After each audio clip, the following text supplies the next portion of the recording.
Born ready. Welcome to the July 18th Downtown Design Review meeting, City of Oklahoma City. First order of business is for me to turn off my phone, so I'd like you to join me in that. Next we have the minutes. The roll call, sorry. Betsy Brunstetter. Present. Gigi Faulkner. Charles Ainsworth. Present. Ike Akinwande. Present. Stan Carroll. Connie Scohorn. Richard Tannenbaum. Present. You have a quorum. Great. Now we have the approval of the minutes. You'd think that I hadn't done this a million times. Move to approve, Madam Chairman. Second. I got a Tannenbaum Ainsworth motion. All in favor? Aye. Any opposed? Okay, moving right ahead. The minutes are approved. There are no cases withdrawn. Oh, I'm sorry, did I get it? Am I looking at the minutes? Sorry. Yes, okay, what a day. We have one case that is withdrawn. Any discussion on that? Is that like completely withdrawn, or are they going to read? Hi, Gigi. Yes. Scotty, you want to address that? Gigi is now here. The offer for bids has been rescinded and the project has been withdrawn.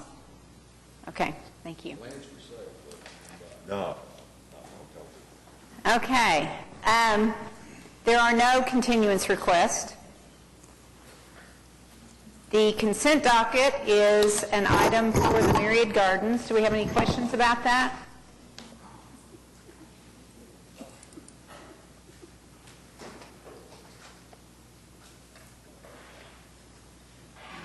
Do we have a motion? Sure. Did you make a motion? No. Oh, okay. Well, we have a consent docket case at the Myriad Garden. Any? Withdrawal? No. Consent docket. Consent docket. Oh, okay. I second. We're having a day. That was an Ainsworth Tannenbaum motion. All in favor? Any opposed? The consent docket is approved. Cases for individual consideration. Case 6A, 600 West Sheridan. Is the applicant present? Good morning. Good morning, Thomas. Thomas Small with Small Architects representing the owner. Good to see everyone this morning.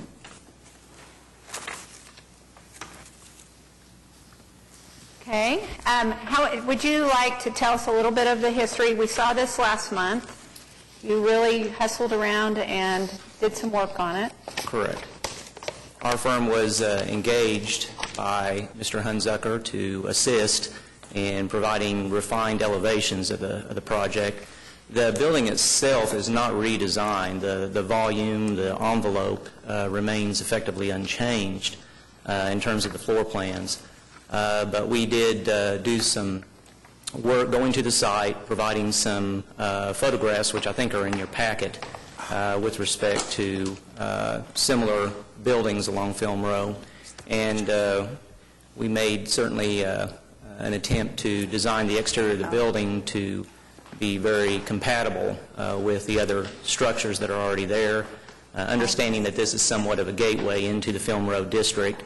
And so therefore some of the detailing and styles of the building are what we would consider historic in terms of compatible design and details. So we're simply here to answer any questions you may have on the redesign and address those questions as you may have them. Okay, thank you. Scotty, do you have anything to add to that? No, we still recommend approval on the basis that it complies with the ordinances referenced in Section C of the staff report. Any questions? So I do. Did you also look at the landscape plan? The landscape plan, I believe, is in your package. It was redrawn. I think before you had seen a hand-drawn landscape plan. We were advised that the landscape plan was more or less acceptable to staff, and that the staff had just requested that we redraw it in a more understandable format. So what you see beforehand is really the same thing you saw last month, just in a CAD format. And so I will say that this technically meets the requirements, As we understand it, it does, yes. but and I don't know, I know I don't have authority to say this, but this is not a sustainable plan. This is not going to last probably 3 years. And I guess I want to get this out there now because it's kind of embarrassing. We're supposed to be looking at improving the quality of this building, and yet the landscape plan is still something that you would see on a spec home. And so I just wanted to make that comment.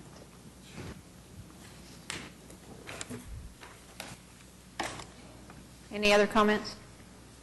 Isn't there a code requirement by the city before they get their building permit on X percentage of landscaping? So I'm just, not the quality, I'm talking about the quantity and the... I think he Code probably meets requirement. the code requirement that when you're using 1 gallon. Oh, I understand that Yeah. part of it. I'm That- just wanting to know if he's permit correct, and he is. He is. When you're putting in a new parking lot, that's when the landscaping requirements kick in for downtown design district. Otherwise, there's no overall landscaping required. They are adding some, so they had a very, very small margin of landscape points to achieve, and they were able to do that with their existing landscape or their proposed landscaping.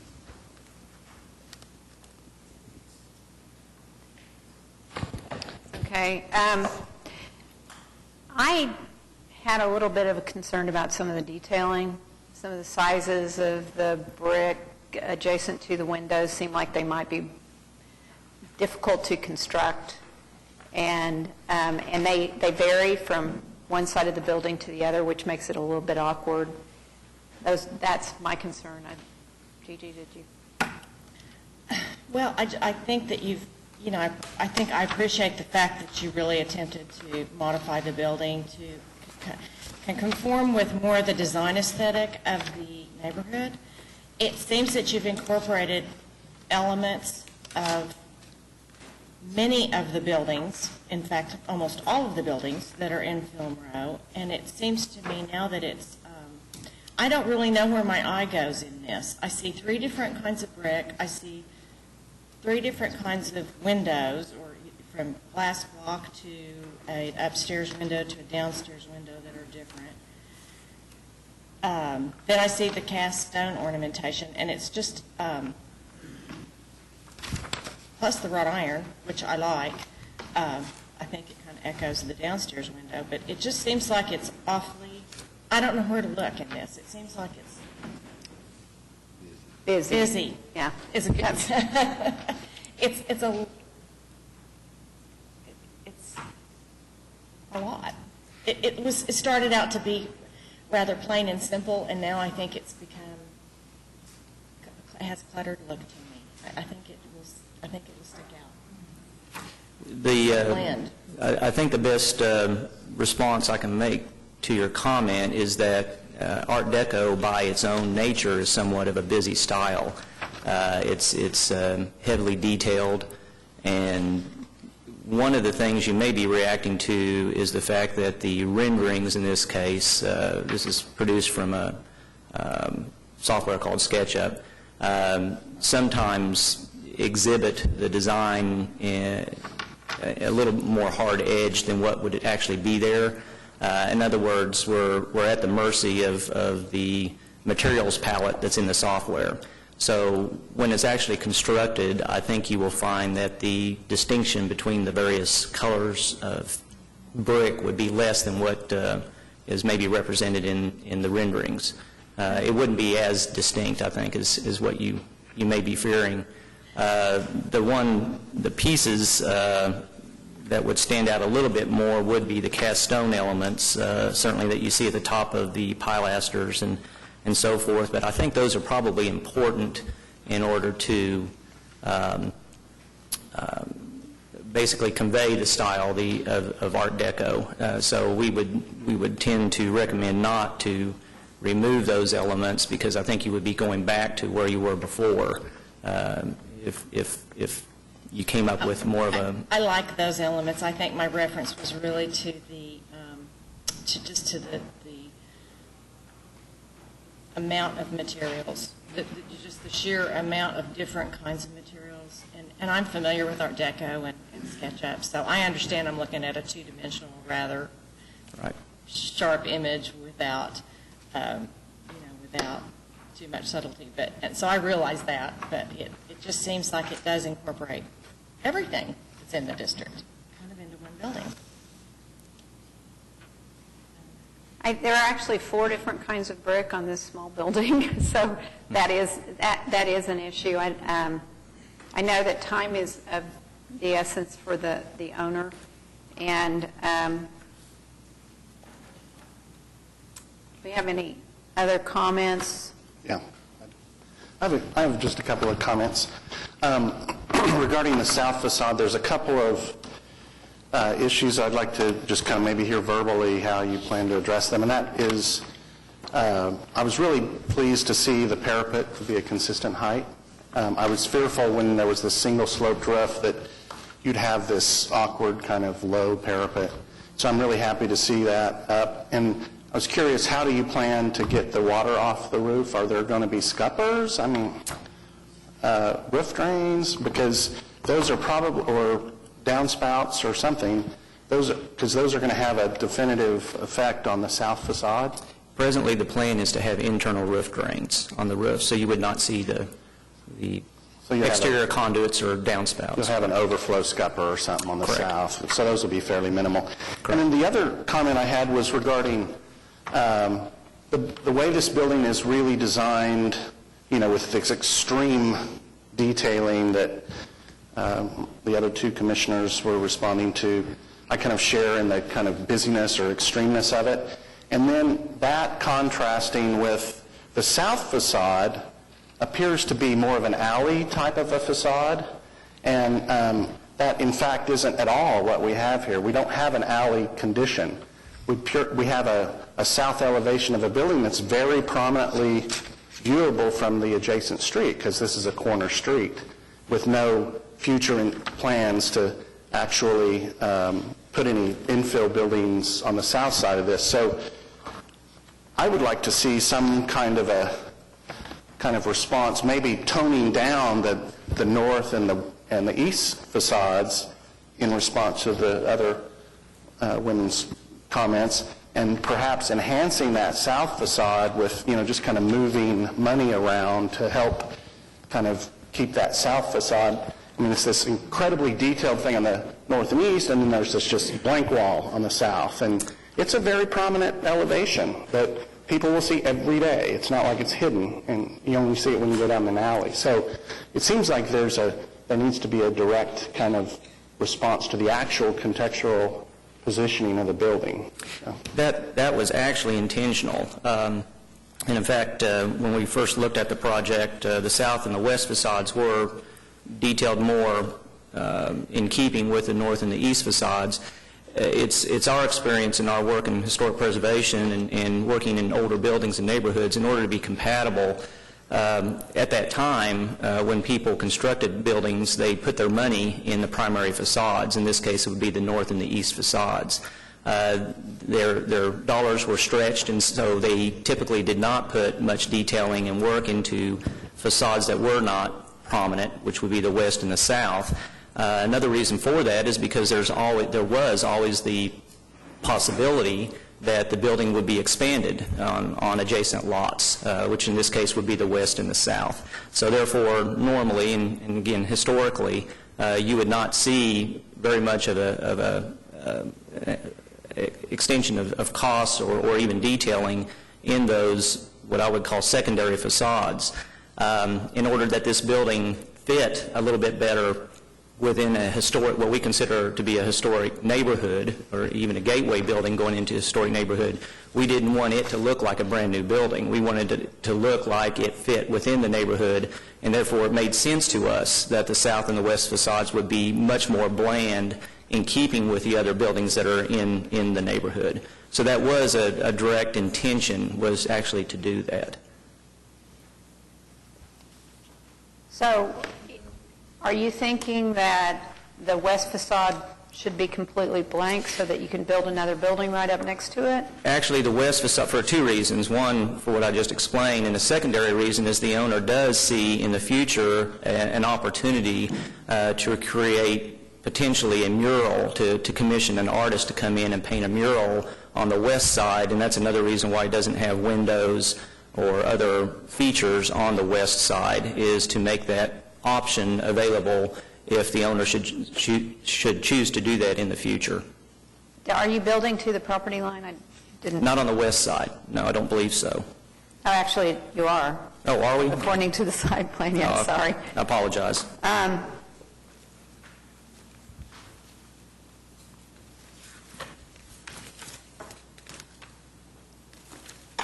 I'm ready to say something. Yay. Yay. Go for it.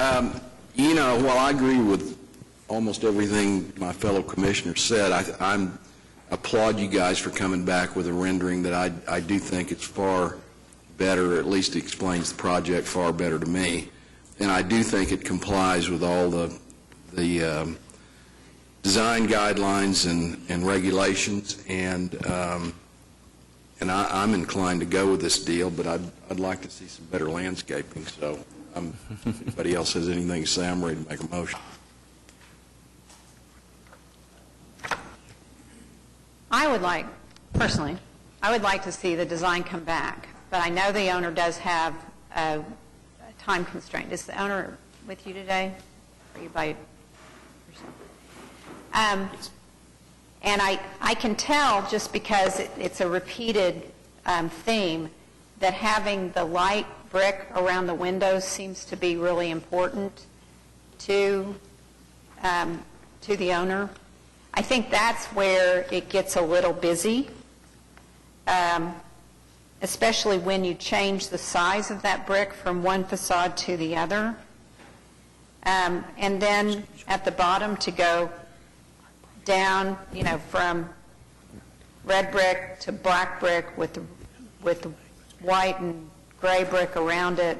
It's just very, I would really, I think you would be happier with the outcome if you took another look at the number of materials, as many of us have said, and see if you can tone that down a little bit.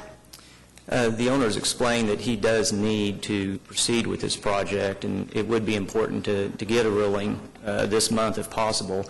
One moment, please.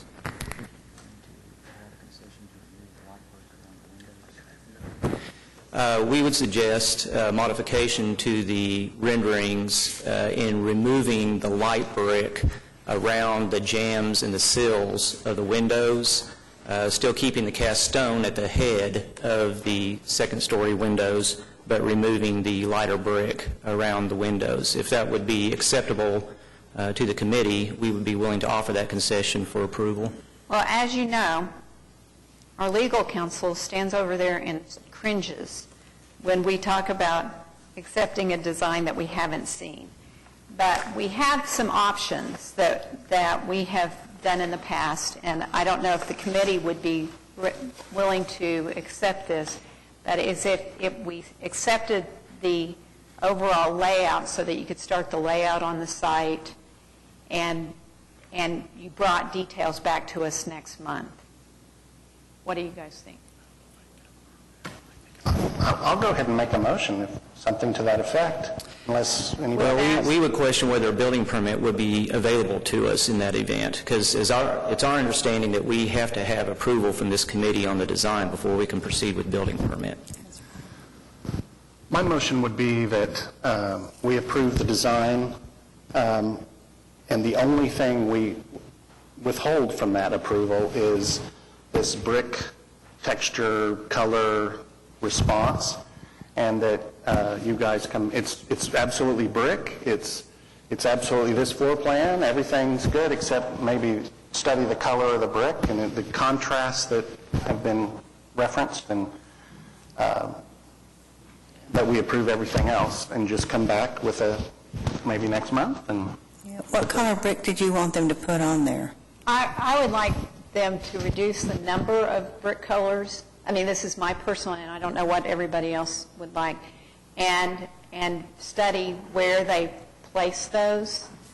But I would also, Thomas, as you mentioned, sometimes paper doesn't really depict the color, so if you could bring the actual brick samples with you, just one brick of each color, so that we can understand the contrast as well.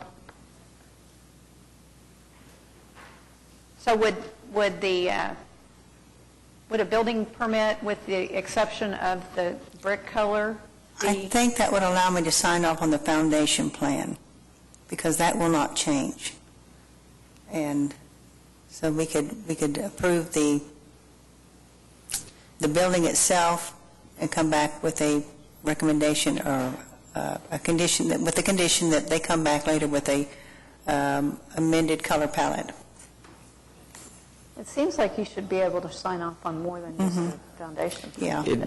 I don't know if it Well, that'll applies get in them this case, started. but during my tenure on the Historic Preservation Commission, applicants were allowed to make modifications to their application, and the committee was allowed, or the commission was allowed to accept those during the hearing. Is this not a similar? You certainly can amend it. I mean, you can say, you can approve it with, what you said without Well, the brick. various committees have accepted projects that haven't had all of the detailing quite right, and we've gotten nailed for those. And so I hesitate to do that. Because I'd really like to see what you're thinking, what it's going to look like. And it shouldn't slow you down, is the point. Well, you put us in a tight situation. We've made a suggestion on what the modification would be. I haven't heard necessarily that suggestion is acceptable, that would gain us approval next month. I hestate coming back month after month with different suggestions, not knowing exactly what it is you're looking for, I guess is what I'm saying. From what I convey from your comments, I was suggesting that we simply make the jambs and the sill, the brick color, the same as what is adjacent to it. And I was understanding that's what you were looking for, but I'm not hearing that's necessarily it now. I'm thinking that's probably good for me, but I don't know what everybody else thinks. I do think it's important for us to really get an image of what... Well, if that's good for the committee, if that's good for any objections, we would ask that we be allowed for an amendment to the application to that effect in order to get approval this month, if that's all we're looking for. If it's just simply coming back with the same rendering with a color changed at the jambs and the sill, that seems a little unnecessary, I guess, unless there's other problems with the design that we need to address, and then I need to know what those are so that we can address them. I'm good with that. I mean, what you just said, and Stan, if you are, and you'd amend your motion, I think we need to get these guys down the road, and however we do that. So what's that? Good with what? Well, it's to approve it subject to removing the brick around the jambs and the windows, and subject to coming back and showing us that. We approve it other than that. Okay. Does that work for you guys? The only thing I was confused on is bringing it back to show you, but you're already going to approve it, so are you asking them to come back and just show you? Is that what you want to see? Do you want them to come back? Yeah, but if she doesn't like it, I mean, you've already approved it. If we approve it subject to just that being brick, then they don't have to come back, right? The red brick? Stan, what do you think? So you're thinking You're thinking of an additional approval that's purely brick-related. Is that what you're suggesting? It's just, I mean, taking the light-colored brick from around the windows and replacing that with red brick. Is that what you were... That's what we understand to be the modification to the application. We're acceptable to, we're agreed to that. Does that work for you, Betsy? Stan? Works for me, yeah. It's a final approval, it's not coming back. Right. You take them at its word. Yeah. We've voiced our opinion. Well, I make a motion, we approve it. They've come a long way Well, from... we have a motion on the table. Okay. And I'll stand still. To amend the motion, to amend the motion, to approve it based on changing the jamb and sills to red brick that matches the rest. Second. Okay, we have a motion.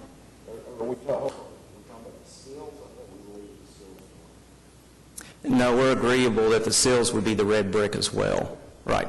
So it'd be red brick all the way around the windows. With exception of the heads. The heads are cast stone. stone. Right.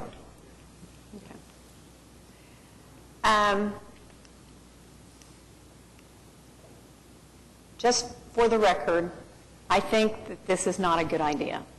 I think we've given the applicant an opportunity to move ahead with the project and then be able to discuss it a little bit more and get a little bit of a better idea for everybody to see what we're getting.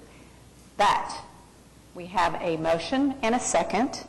That was a Carroll and a Tannenbaum. All in favor? Aye. Any opposed? No.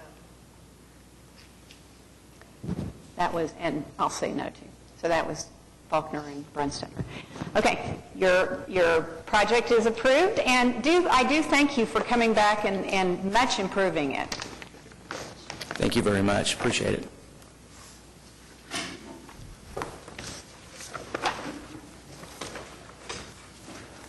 Okay, the next item,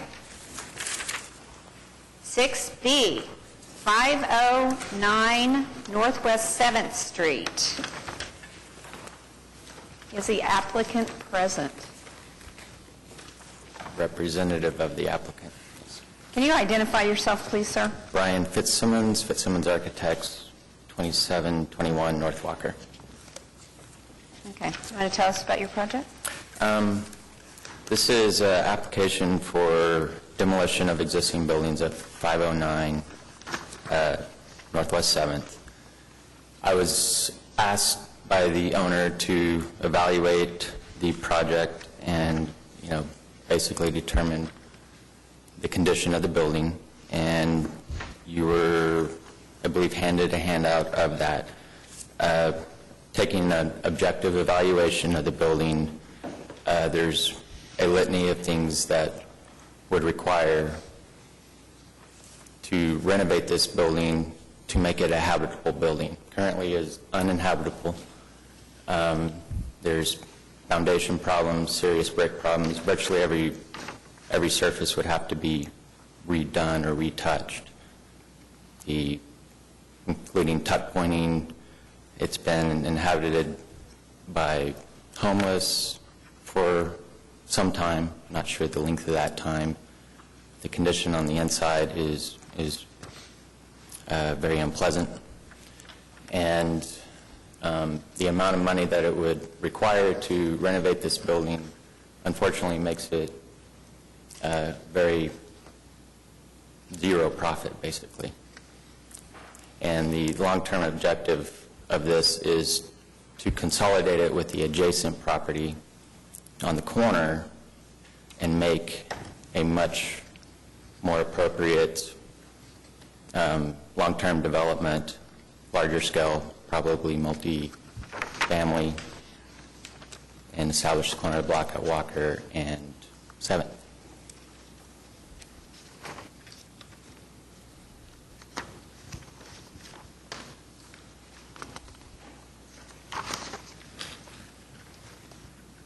Okay. Scotty, do you want to tell us something, anything? We recommend approval of demolition of the 2 rear structures who are obviously stably unsound and are not identified as a historic resource. We would like for you to consider not approving the demolition of this building at time until we have a definite plan that shows that there's going to be a mitigating project that would offset the loss of this historic resource. This is one of the few remaining bungalow-type purpose-built multifamily units that are still remaining in Oklahoma City, and this neighborhood itself has been raised in pockets, so there's very little of the original fabric left, and we'd like to see some of it retained. There's a building catty-cornered across the street to the west and the north, and the school to the south. And these all reflect the history of that neighborhood, and they're all the only remaining character-defining buildings in that area, in that immediate area. So we would like to give you the option of either approving items A2 and A3, which are the 2 outbuildings, and deny case item A1, or continue case item A1 until the applicant has a definite information, a definite plan that would show that this new project would mitigate the loss of this historic resource. What we have now is just to define limits of a future project. We don't have any definite plans that gives us enough information to really make an informed decision on any future project. Okay, thanks. What do you think of that?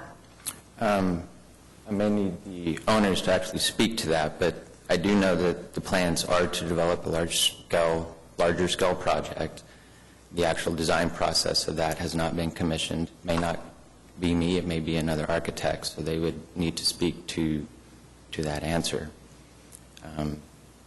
The ownership is a known entity that has a very good track record of historic preservation when it makes sense, and almost every project they've handled that has historically renovated has made sense. This one does not. So that is part of the challenge. It was looked at. We even equated historic tax credits, assuming that it is indeed eligible, and it still maybe fleshes out to just under 1%, being very conservative. So. Okay, I think one of the owners is here to speak. Chris Fleming, 1225 North Broadway Avenue. This building, with all due respect to the historic, the National Register report that Scotty mentions, that report's 4 years old, 5 years old, and over that period of time, the previous owner invested no money in the property and deteriorated from the condition that was listed in that report. I think there are some photographs in the packet that was provided that shows that. It's not, I mean, the biggest thing from us, I mean, I think that our track record proves that we are committed to restoring historic properties, even when it doesn't make sense. I mean, we're redoing the Marion Hotel, which I don't know if anybody has ever seen the Marion Hotel, but we're not going to make money on that deal. But it's a big enough scale, you know, it's 3 times the size of this building, where this building's a 3,400 square foot building. There's no economic benefit in us continuing to develop this building. And I don't mean to say it as bluntly as this, but if we were denied the ability to demolish this building today, it would further deteriorate and become light for the neighborhood, more so than it already is, and I don't think anybody wants that. But it makes no economic sense for us to put any additional money in the building to either keep it from falling down or from restoring it. Okay. Is there anyone here that would like to speak to this project one way or the other? I just have one quick clarification Okay, sure. from the owners. And Midtown, they're phenomenal. All the work they do, economics are important, but the long-term benefit has been great to Midtown. In the plan that you anticipate, I'm sure you have something in mind, you wouldn't incorporate any part of this building, is that correct? No. It doesn't work? No, it doesn't work. I mean, our idea would be, from the sense of the urban place, push everything to the property line and the street line, I think, and I think that's part of the guideline of this organization is to build to that. How it's set back now, as development occurs around it, that future development will be pushed to the property lines, to the, it would not have a setback that would basically respect this setback, because there aren't the setbacks there that are required for that. And so what you'd end up doing, if this building remained, you'd have buildings that are pushed, 20 feet, 25 feet? Yeah, the current setback of this building is 25 feet. Yeah, so you'd have buildings pushed 25 feet in front of it that block, that overshadow it. We would build property line to property line, and I'm sure the adjacent neighbors would do the same thing, and so it doesn't make sense to save it. One thing that we're trying to do, and that we've put in the contract with the demolition contractor, is to save the mature trees that are on the property. The way that, I think there was a sketch that maybe Brian provided that showed the kind of an L-shaped building that would front Walker and front 7th Street and park behind. That would be what we would do, and within that parking lot is where the trees would, mature trees would remain. Okay. Have we been provided with that information? It should be the last page of the hard copy you just received. Yes. I apologize. I think Steve Lackmeyer is playing with the lights and the, sorry. We have some kind of light thing going on in this room. I have more copies if it's not in there. So, Chris, are you saying that there is a plan for this? At this point in time, it's boxes on paper. It's not elevations or anything like that, because we're not fully developed to that scale. If Mickey will get mad at me for saying this, but if the opportunity presented itself, we would acquire more property adjacent to this property and build something bigger, something more scale. I think there is a project that we've already approved that is sitting way up on the, Brian, do you know? Yeah, it's being passed around in case it was not in the packet. But Yeah, that would be 523 Northwest 7th. Right, and so you're receiving this, and the yellow building is the one you're referring to. That was, I guess, approved last month or the month before by the commission. Right, so the setback has already been adjusted. Current and future project setbacks have been adjusted, correct.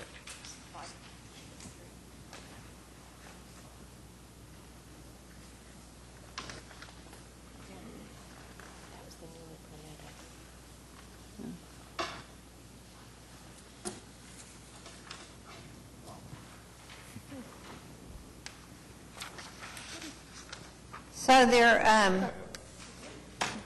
How critical, is there a time issue on this? Is it critical to tear it down tomorrow or next month or 2 or 3 months from now? March 16th of 2013, there was a murder in this building. Or a dead body was Did found. they exonerate you? Yeah, I was out of the country now. And so we feel for the safety of the greater neighborhood that the sooner it comes down, the better. There's people living in it now, and we go and chase them off, and other people come and live in it after that. And, this picture doesn't reflect it, but all the entrances on the ground floor are boarded up. They're just... one of the things we've done is we really take this seriously. Well, as do we. And it is a really nice example of that particular type of building. But we have taken tours. Do you think that's a... Well, a couple of things are on my mind. Can we talk about the Sure. the guidelines for what we're working on right now? Is that appropriate? Sure. Right now, there are very few, if any, guidelines on considerations we should take under advisement to tear something down or not, as the case may be. So we've been working with the city and some guys like you in private groups to try to figure out guidelines that would work both for the private developer and the city, and we're making some progress on that right now. And while I'm inclined to agree with what you're wanting to do, I would like to I think this thing is going to come to fruition here in the next few weeks, Aubrey, would you say? Or at least far enough along that we could have some ideas of where it might land so we could make a good decision? If we're able to make progress on where we should move with that, then we would have to go through the process of incorporating them into the ordinance, which takes at least 3 months getting No, time. I know, but we'd have an idea of where the thing was going, so we could have some unofficial guidelines. We would possibly be in agreement about some guidelines, but they couldn't officially be applied till they were a part of the ordinance. So that may be months from now. Personally, I like saving. Historic is good, especially with what happened years ago and how we're trying to preserve things now. But there's certain examples. I mean, y'all can tour what you want. I've seen this thing. It's a disaster. If you watch it for a while, it'll just fall down on its own. We don't have to demolish it. And the exterior is very attractive, Scotty, and you're right. It represents a certain era and everything else, but that exterior is going to disappear as that thing just continues to deteriorate and the crime and everything else. So personally, I'd like to see the redevelopment of the continuing redevelopment of Midtown, and they're very respectful.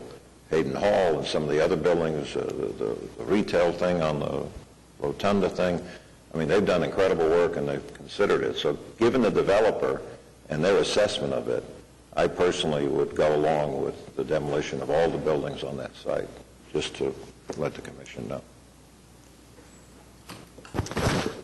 With all due respect, Mr. Tannenbaum, there's a history in this town of going in and demoing stuff with big visions in the future.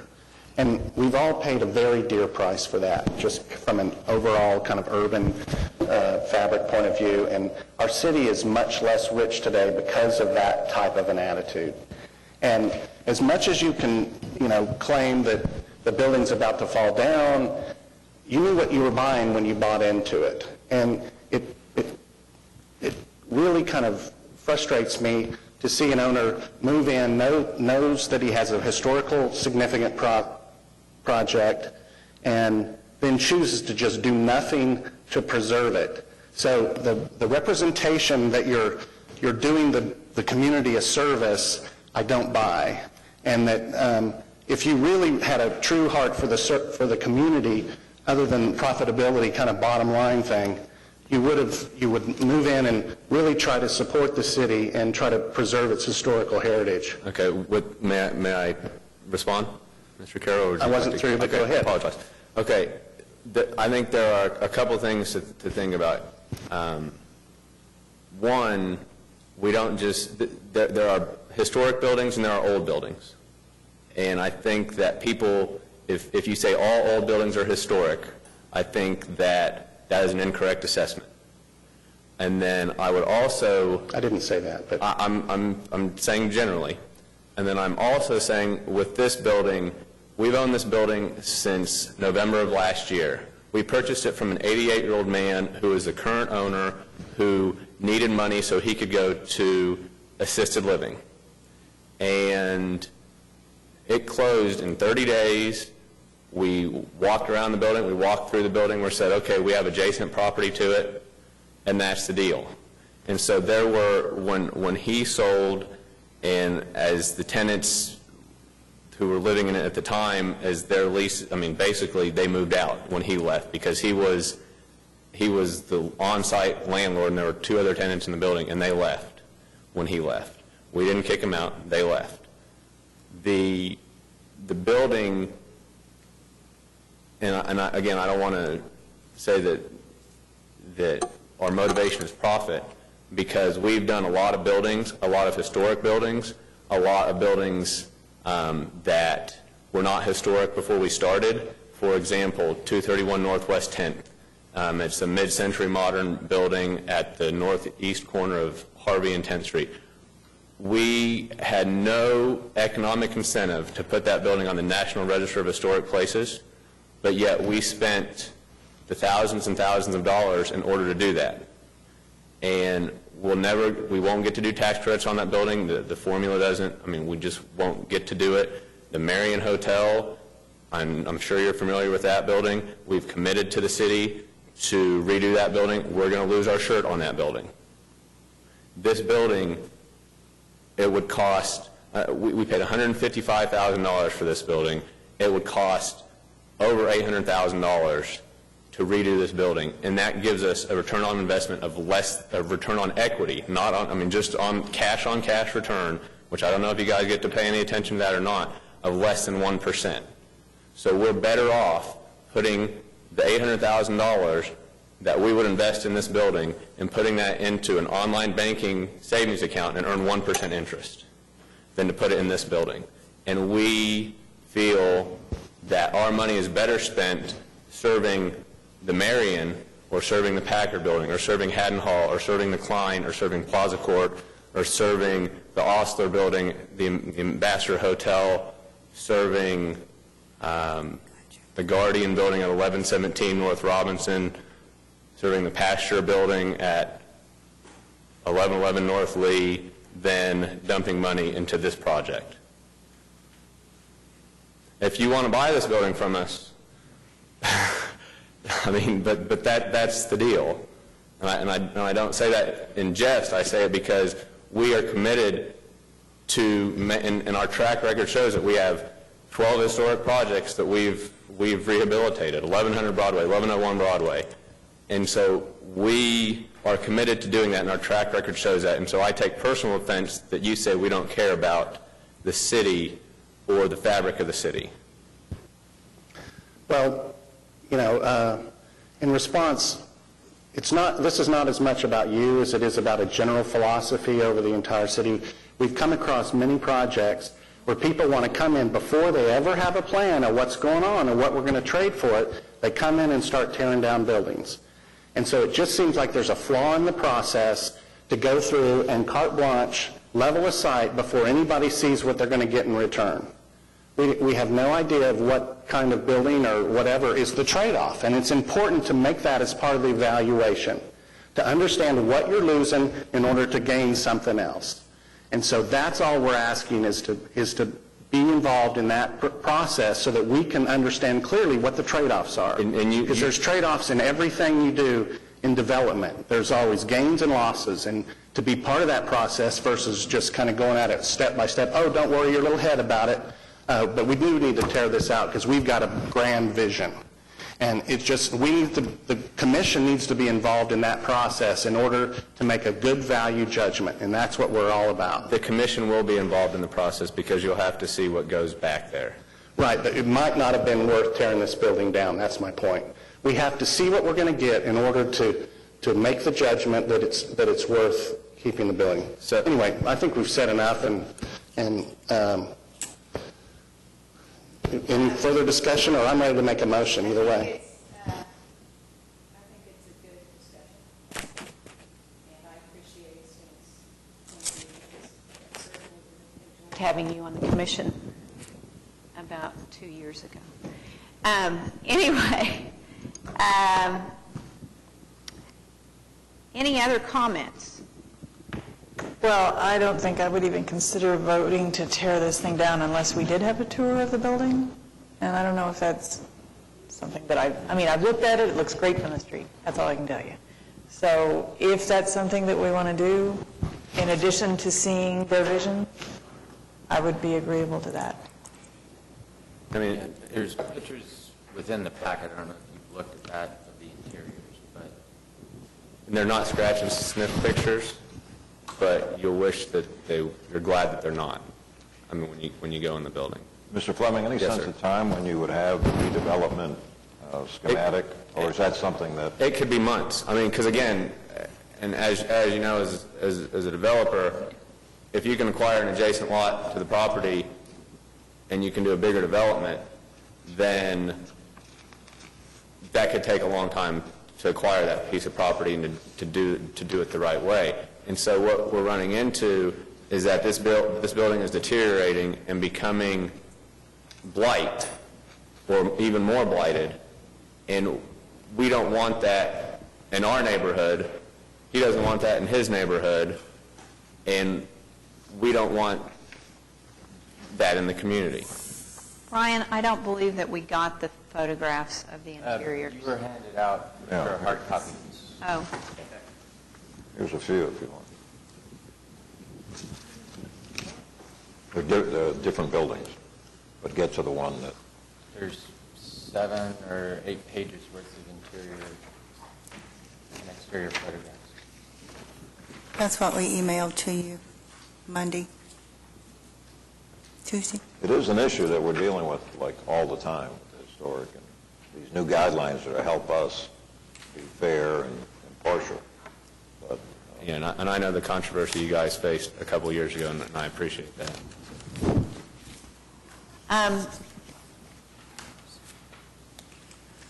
You know, I'll say it again. I mean, I think I'm inclined to let them tear it down, but the concern I have is a little bit what Stan said.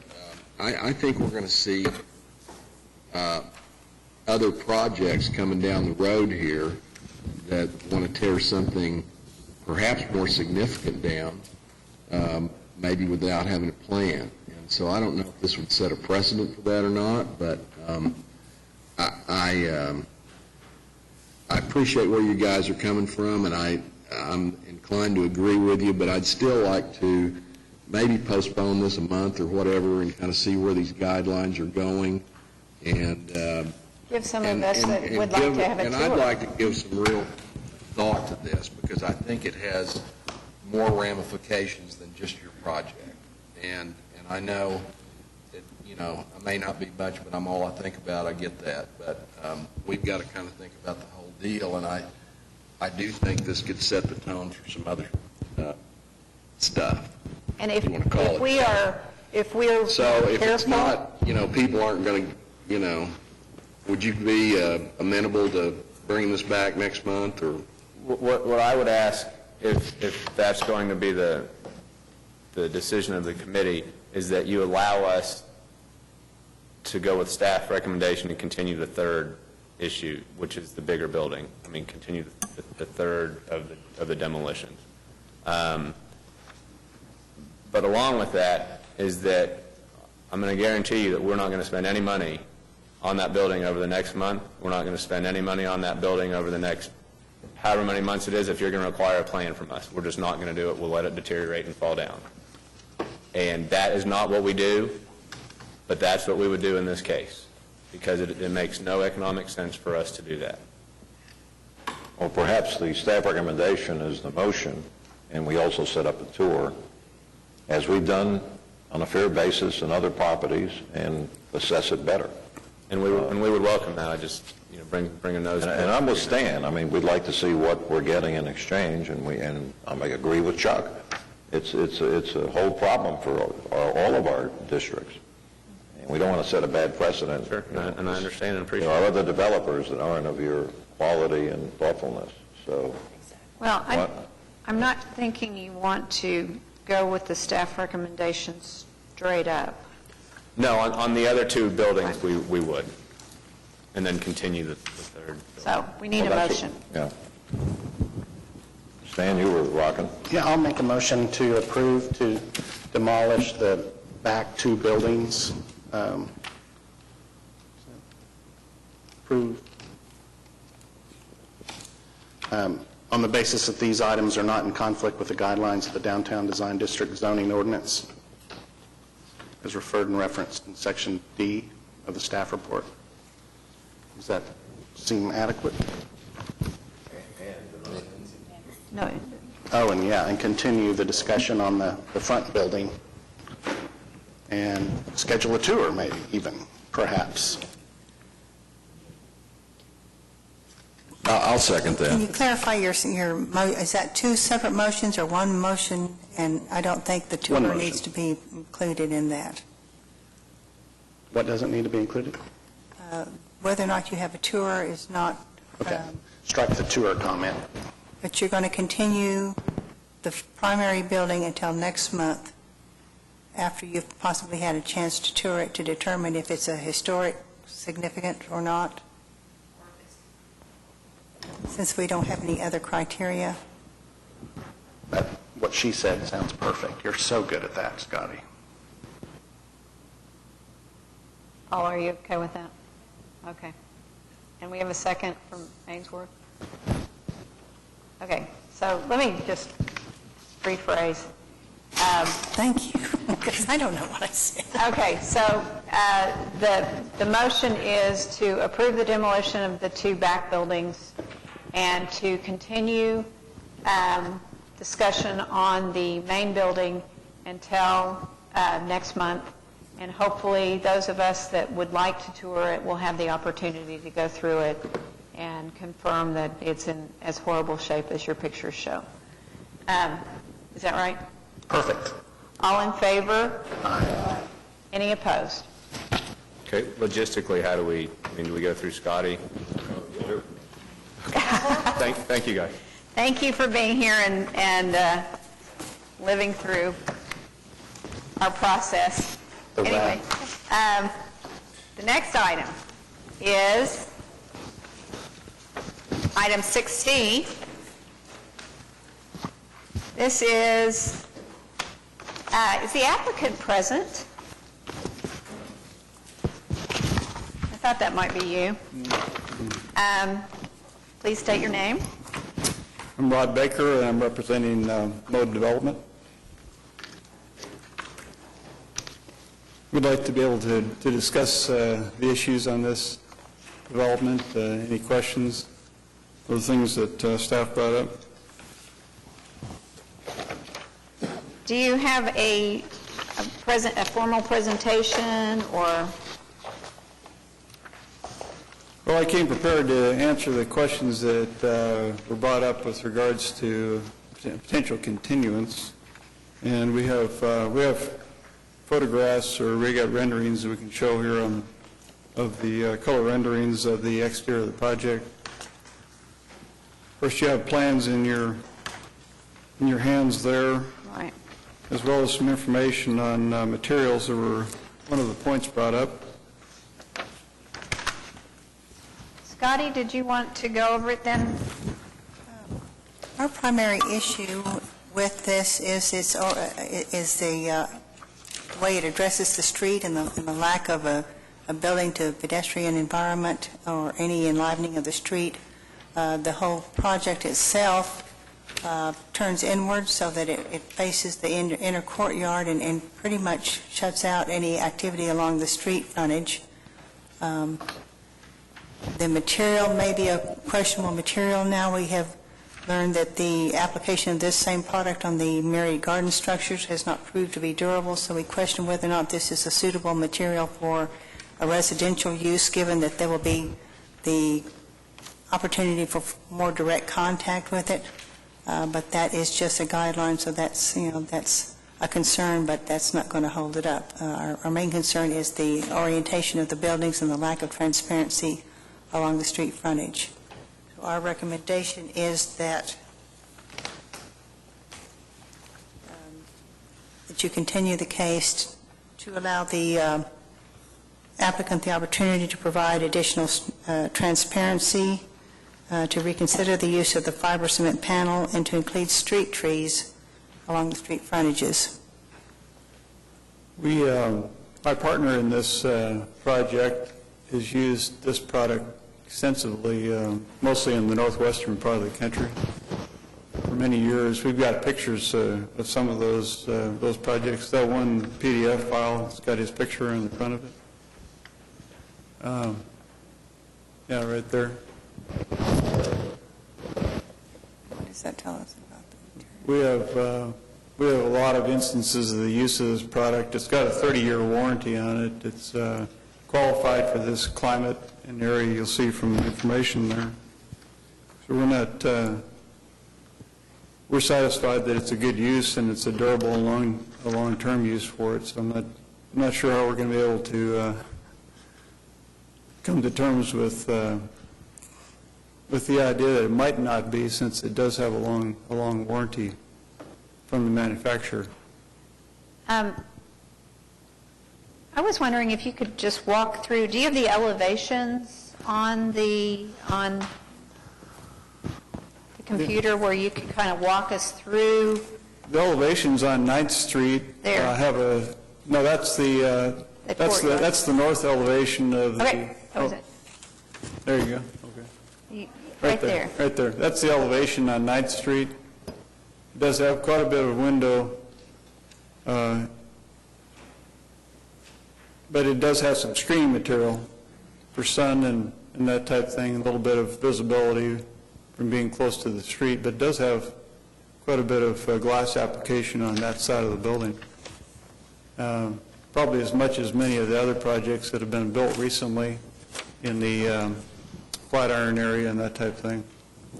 I'd say that this has as much as any of those. It just has the screening material for sun screening and that type of thing. It seems like the biggest question might be, and Scotty can say this, is the elevation along Chartel, which is meant to be that way because there's a parking garage across the street. St. Anthony's parking garage is not that attractive to look at. And we would be willing to put, obviously, trees along this area to soften that approach, much as they did with the Block 47, 42. What is that? What did Humphreys do? Block 47.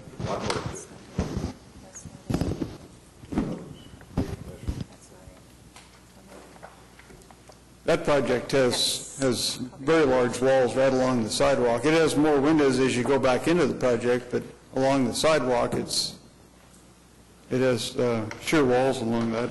So, Scotty, can you read to us the ordinance requirement for street transparency? The ordinance applies only to residential uses that require 50% of the transparency. This is not a residential use, so they're not required to have transparency. This is not a commercial use. So they're not required to have transparency, but this goes towards producing that enlivening the street and the pedestrian environment as far as having transparencies and an interaction between the street and the building. I don't have it as part of the packet. I've got a photo here. I believe it's Maywood. You confuse me there, Scotty. I mean, this is a residential use, isn't it? This is a residential use, so that 50% transparency requirement does not apply to this. Right. However, the fact that there is not much transparency along the street frontage doesn't comply with our intent to allow for a pedestrian environment, a pedestrian interaction, a relationship between the street and the building itself. If you look at this picture right here, most of the frontage is along 9th there, and that does. Although there's some screening has to do with what I said, having to do with sun and just a little bit of privacy issue there. Right along the street frontage here where you have the live-work unit, you do have transparency all along that section. The building number 2 is all residential, and it all faces the parking garages for St. Anthony's. I would point out that St. Anthony's has approved these plans. They actually own this property at the moment, but we have a development agreement to do this project, and they've approved this plan, and they like the plan a lot. And Ron? excuse me. I don't think that this committee would ever approve of elevation like the east elevation of Building 2. I think there's like one window. It's true, most of their orientation is to the inside 3.3B. for privacy reasons. Somebody approved that elevation on the Maywood Apartments. It's in a PUD, and it was prior to the committee being... Oh, it was? A3.3B. What are the guidelines? How do we design something that we know the committee will approve? Well, I think that for the most part, the south elevation of of Building 1, I think. We've got That's too the many main buildings building. here for me That's to... the main building, there's five Yeah, units. the in it. main building,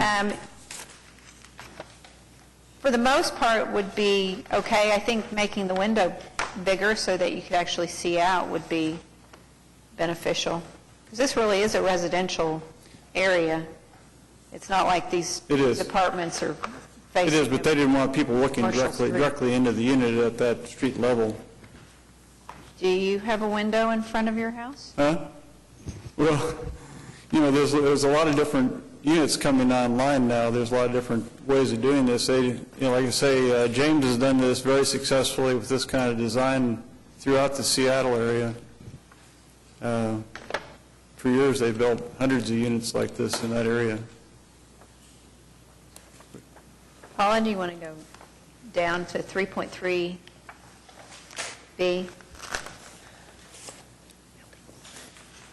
Huh?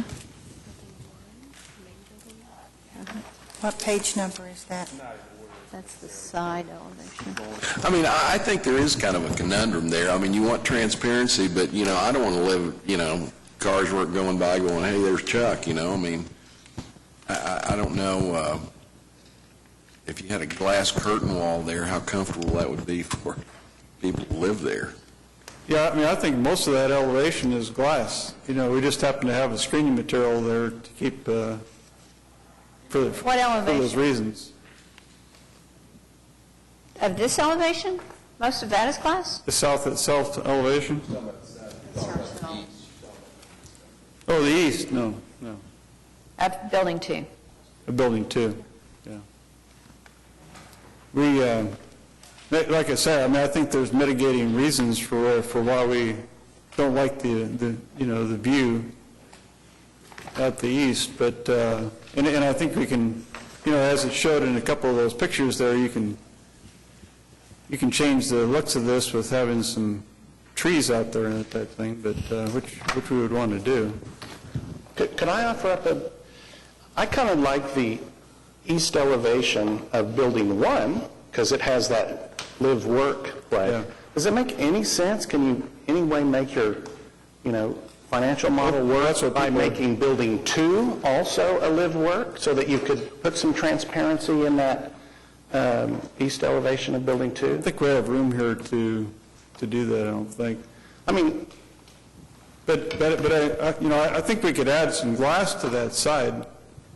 If we knew what was acceptable, we could add glass to it, We just, it's just that there's so little opportunity for that being beneficial to the homeowner, We've oriented this thing to the inside for several reasons, particularly those 5 units. There's a north elevation there, and it's a nice shaded elevation to have all that glass on, So we've tried to invest a lot in what's the benefit of the homeowner and try to create a nice environment there from the street too.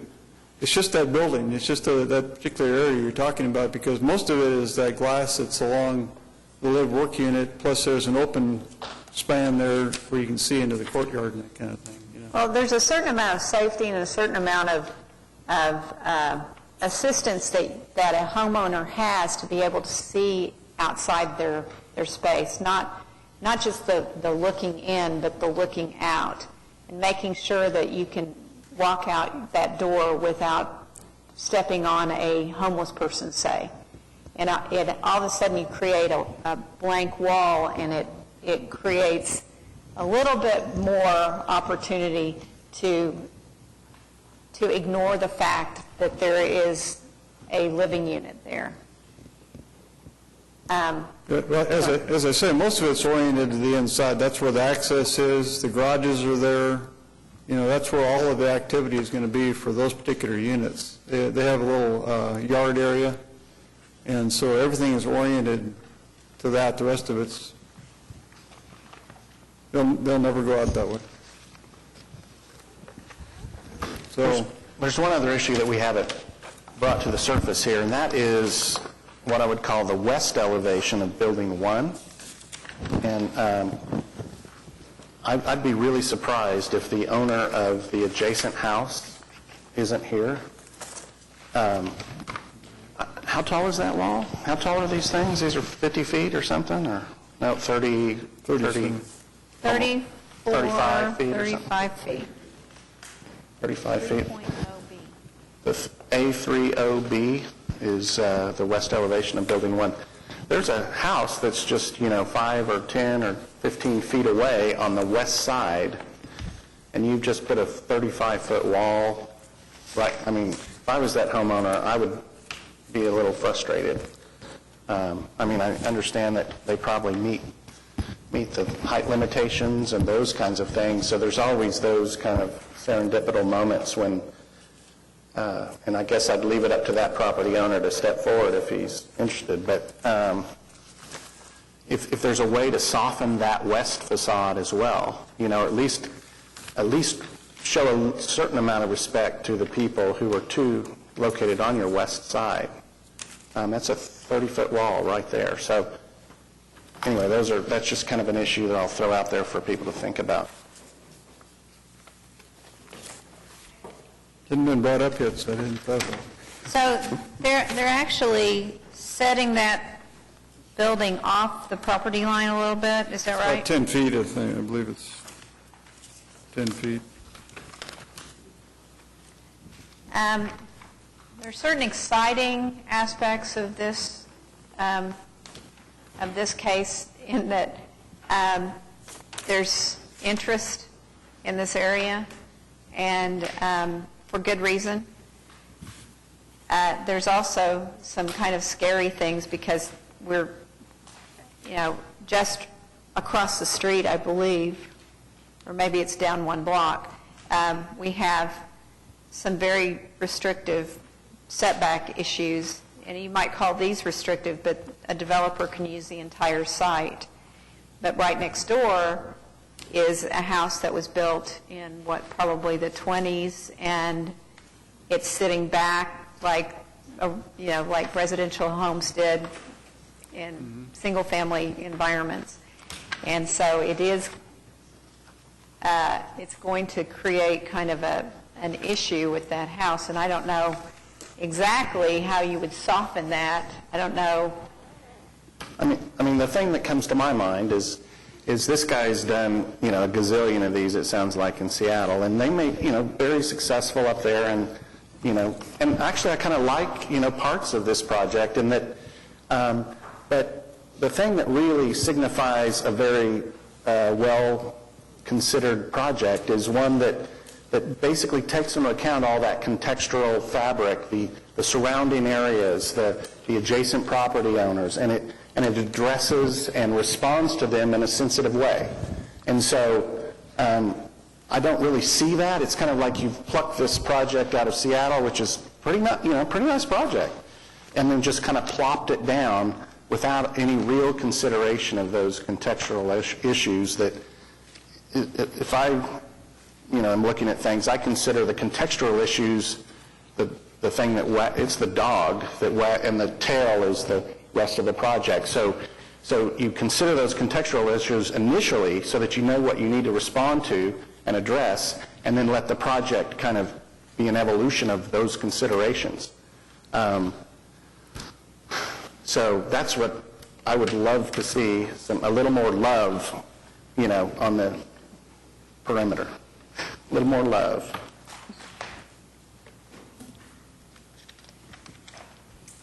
Well, I don't know. I don't know how to speak to that. We've got all kinds of projects that have changed the texture of how all these neighborhoods have gone in the Deep Deuce area and the Flatiron area and that kind of thing, and they've changed a lot. And that's the way from my travels and looking at urban development, that's why all cities, they end up with, one kind of product right next door to another kind of product, probably a product that's going to go away. If you look at this particular area, a lot of these little places around here are going to go away. They're getting bought up, and they're going to, just like the project you heard before, there's probably a bigger opportunity there now. But, whether or not that building should or should not be there, is another case. But that's the way that these redevelopment areas go, and sometimes you end up with projects that look different next to each other, but that doesn't mean that there's not merit in But what's going on in the city at that time doesn't demand that. You know, we've got customers that want to buy these projects. They love them. It's something new and different than they've been able to get here before, you know. And if we're successful in doing this one, you're going to do more and more and more, and you can see more of them look like this because there's a lot of demand for it, you know.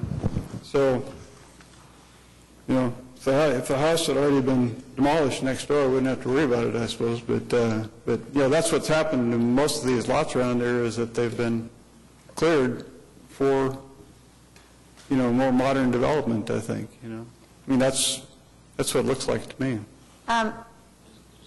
Is there anyone else, I mean, we've kind of had a broad general conversation about this project without, I think, giving many specific, you know, ideas on how we could improve this thing. Are there any, if there's some people in that neighborhood, I'd like to hear what their thoughts are. Is there anyone that would like to speak to this?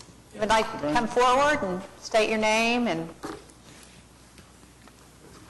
It's about to do that, Chuck. My name is Kevin Thurman. I live at 924 North Chartel. I'm a little nervous because I never talked to a council like this before, but in this area, we bought our house in 2002, and kind of like we went through the memory lane thing as I'm looking at this. It was boarded up. It was vacant for 30 years. We went in. We restored it. The place looks great. Everybody comments how great the house looks there on the corner. It's a single-family house. All the other projects going on in the Cottage District that are new, like Brian Fitzsimmons is doing, and the Youngs and the Wells, these are all single-family units in the Cottage District. This concerns me, to put 7 units on the corner right across from me, that he's saying that they're going to be individually sold units, but I can see that a corporation could come in and just buy this, rent them out by the month, lease them for a year. You know, you can't guarantee that they're actually going to be, it's not a single-family unit, I guess is my biggest concern. The parking around the area there's no parking on 9th Street. If you've ever headed west out of St. Anthony's Hospital, it is a right turn only on the Chartel. So that kind of messes up the traffic situation there. Living under the shadow of St. Anthony's parking garage, me and my wife have never had a problem with that. By 5 o'clock, everybody's gone home. It's very quiet down in the area. Another thing that concerns me is that green space has been over there since the mid-'80s when St. Anthony's came and tore down the Ratty apartments that were there. Really don't know where else to go with this other than, I know there's 7 pecan trees on that property that, according to the plans, look like they're going to be annihilated, and there's just more green stuff that's going on. So that's kind of my 2 cents worth on the whole deal. Thanks for listening. Well, thank you for coming. We can't do really anything about the function or the occupancy because that is by right. We work on design, and if there's anything that you would like to contribute as far as, I mean, even if you want to piggyback on any of the things that we've said, as far as windows or anything like that. Well, as Scotty has stated, you know, the structure that's going on there, and as Stan stated, you know, the west elevation, I know the people that own, John and Bernie, that own the house right next door to it. I mean, it is a rental house. They don't live there, actually. But to have that huge concrete wall on the west side, and it to be so close to the sidewalk as it is, and then the landscaping is another deal. There's not a tree planted. It's basically just concrete and grass. They still have to comply with the landscape points, right? All we can do is encourage street trees along the street frontage. There are no requirements for landscaping unless they put in a surface parking lot, which they are not proposing.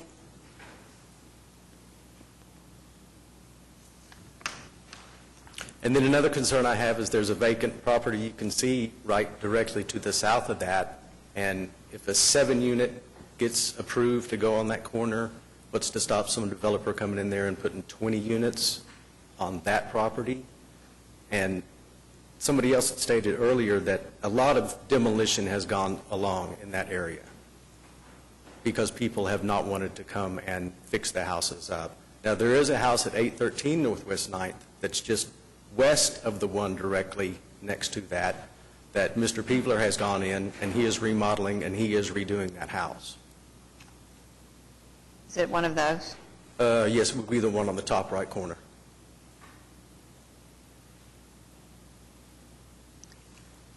Well, this was zoned, how long ago? Do we know?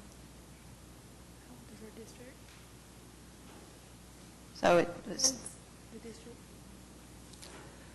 I'm sorry, I didn't get how the old is question. the district? The Downtown Design District, it's 7 years old. Well, this was rezoned it started in 7 years. 2007, so 7 years old. And the cottage district basically is single-family cottages that have been there since, all the surrounding properties have been there over 100 years, and they're still standing. I know that there's already been a problem with the exterior of this building, that it's got a 30-year guarantee.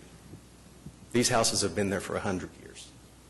That's quite a bit more guaranteed than 30 years. Thank you Thank you all. for speaking. Is there anyone else that would like to speak to this?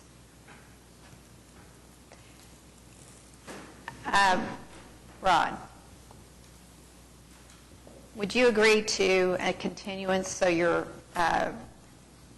designer can work on trying to increase the visit, or the... It's going to put us back, we could do it for 30 days. If it goes past that, it's really going to put us in a bind, real big bind. Scotty, what's the- Construction-wise, and weather and that kind of thing, it's going to put us in a real bind. The issue is that we're lined with our financing and everything else we're lined up with, is that we have to have this approval in order to do everything else. Right. So... Just need to make sure you get it right. Yeah, and that's the thing is, that's, in this process is that, if I bring it in, well, if I knew specifically how to change it, then I'd just change it, because, we want to provide something that's good for the community and that kind of thing, but we just couldn't, it'd be very, very difficult for us to wait 60 days. That'd be a tough deal. Just a couple of questions.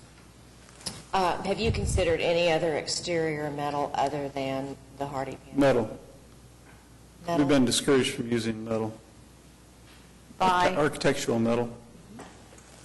You've been discouraged by? You can use architectural metal, you can't use standing seam siding or vinyl siding. No, maybe we had a misunderstanding. I thought we were discouraged from using metal at all. Architectural metal is allowed by the ordinance. That's how we originally designed it, actually. Changed it to a hardy panel. Oh, perfect. Well, That was a misunderstanding, I guess, in the interplay. I will venture forth to say that I am not in favor of the hardy panel. It's used on entry-level housing, sometimes around town. Very often, I don't see it used on residential housing entirely. It's usually in combination with brick and/or some other material. We do see it a lot on apartments. I see it often in less than 30 years on residential structures, and it does not wear well. I wouldn't personally have any confidence in a 30-year guarantee, because I've just seen it for 30 years. I would much prefer a metal exterior and think that it would be really much more of that whole modern design aesthetic that's going on in that neighborhood. And the other comment that I would make, I'm a little bothered by the lack of windows. I'd like to probably see a little bigger window, not an entirely glass storefront look on the front so close to the street, because I understand the privacy issue, but there are also things you can do inside to create privacy when you're there. It's nice to be able to look out that front, and I feel like those fronts are really kind of obscured from the street. You open your door and there you are. You don't really have an opportunity to view what's in front of you. I think that's probably healthy. And also, I think it definitely, I know our requirement only could require street trees at the very least. We'd need to see that. I think the committee would agree with that.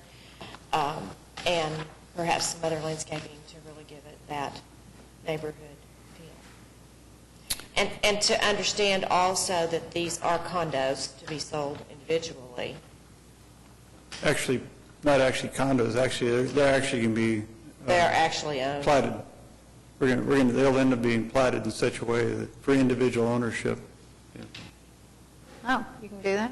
Lot split type. Yeah, I've been Okay. working with Terry Massey on. Okay, so they're just not going to be Looked at that. condominiums? So they are actually They're lot split? They're for sale. They're just attached single. They're family. attached single family, and That's so right. they are, they do in fact meet the description of single family. That's correct. And if they're not condos, perhaps the owners then would be free to do their own landscaping. Yeah, They would- Scotty mentioned that was part of a CA as far as the landscaping in their private yard area. Yeah. They're private yards for doing their own Right. landscaping there. I understand. Yep. And we'll- But and street we'll- trees is part of the Yeah, development. we'll comply with the street tree requirement. Okay. That's no Thank you. problem. Thank you. I like the design of the project. I like where it is.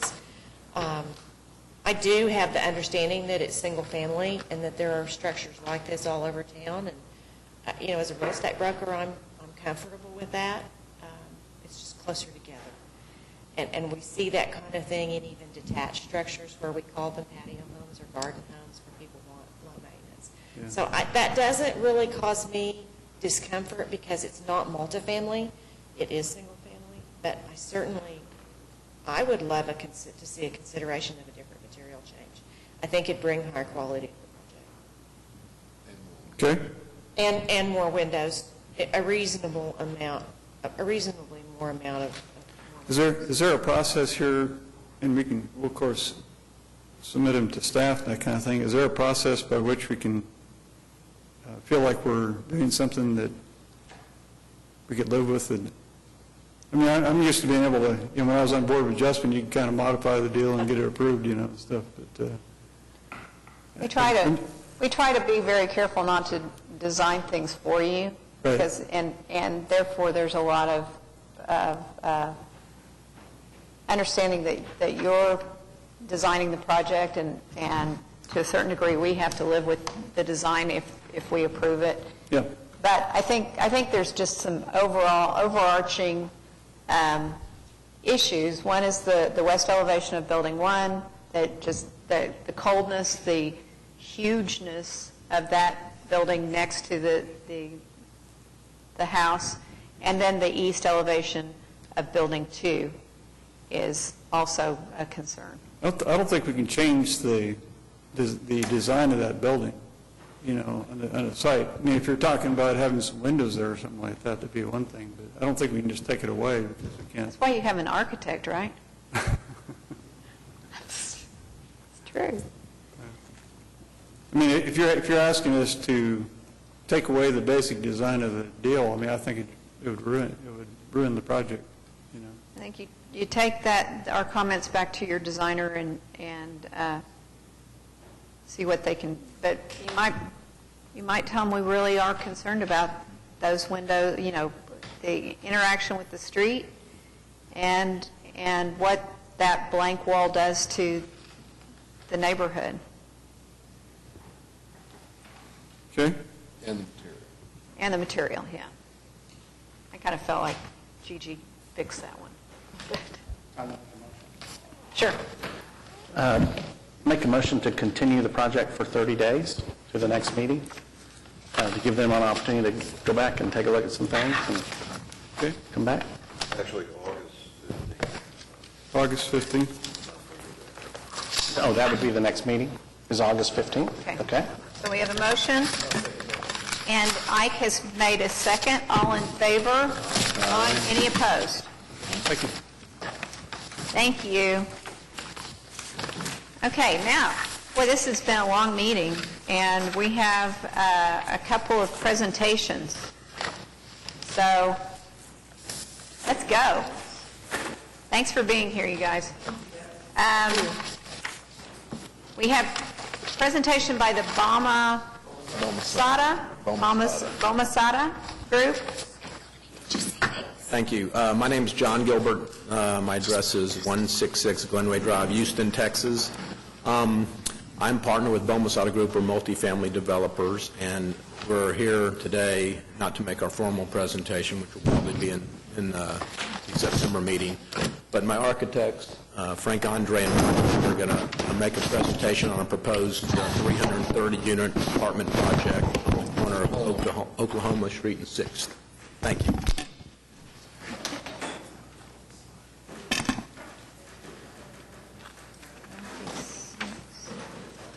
Okay. Good morning. My name is Mark Lang. I'm a principal architect with the firm of Lord Eck & Sargent in Atlanta. We've been around for 70 years, and we have offices in Atlanta and Austin and Chapel Hill and Washington, D.C.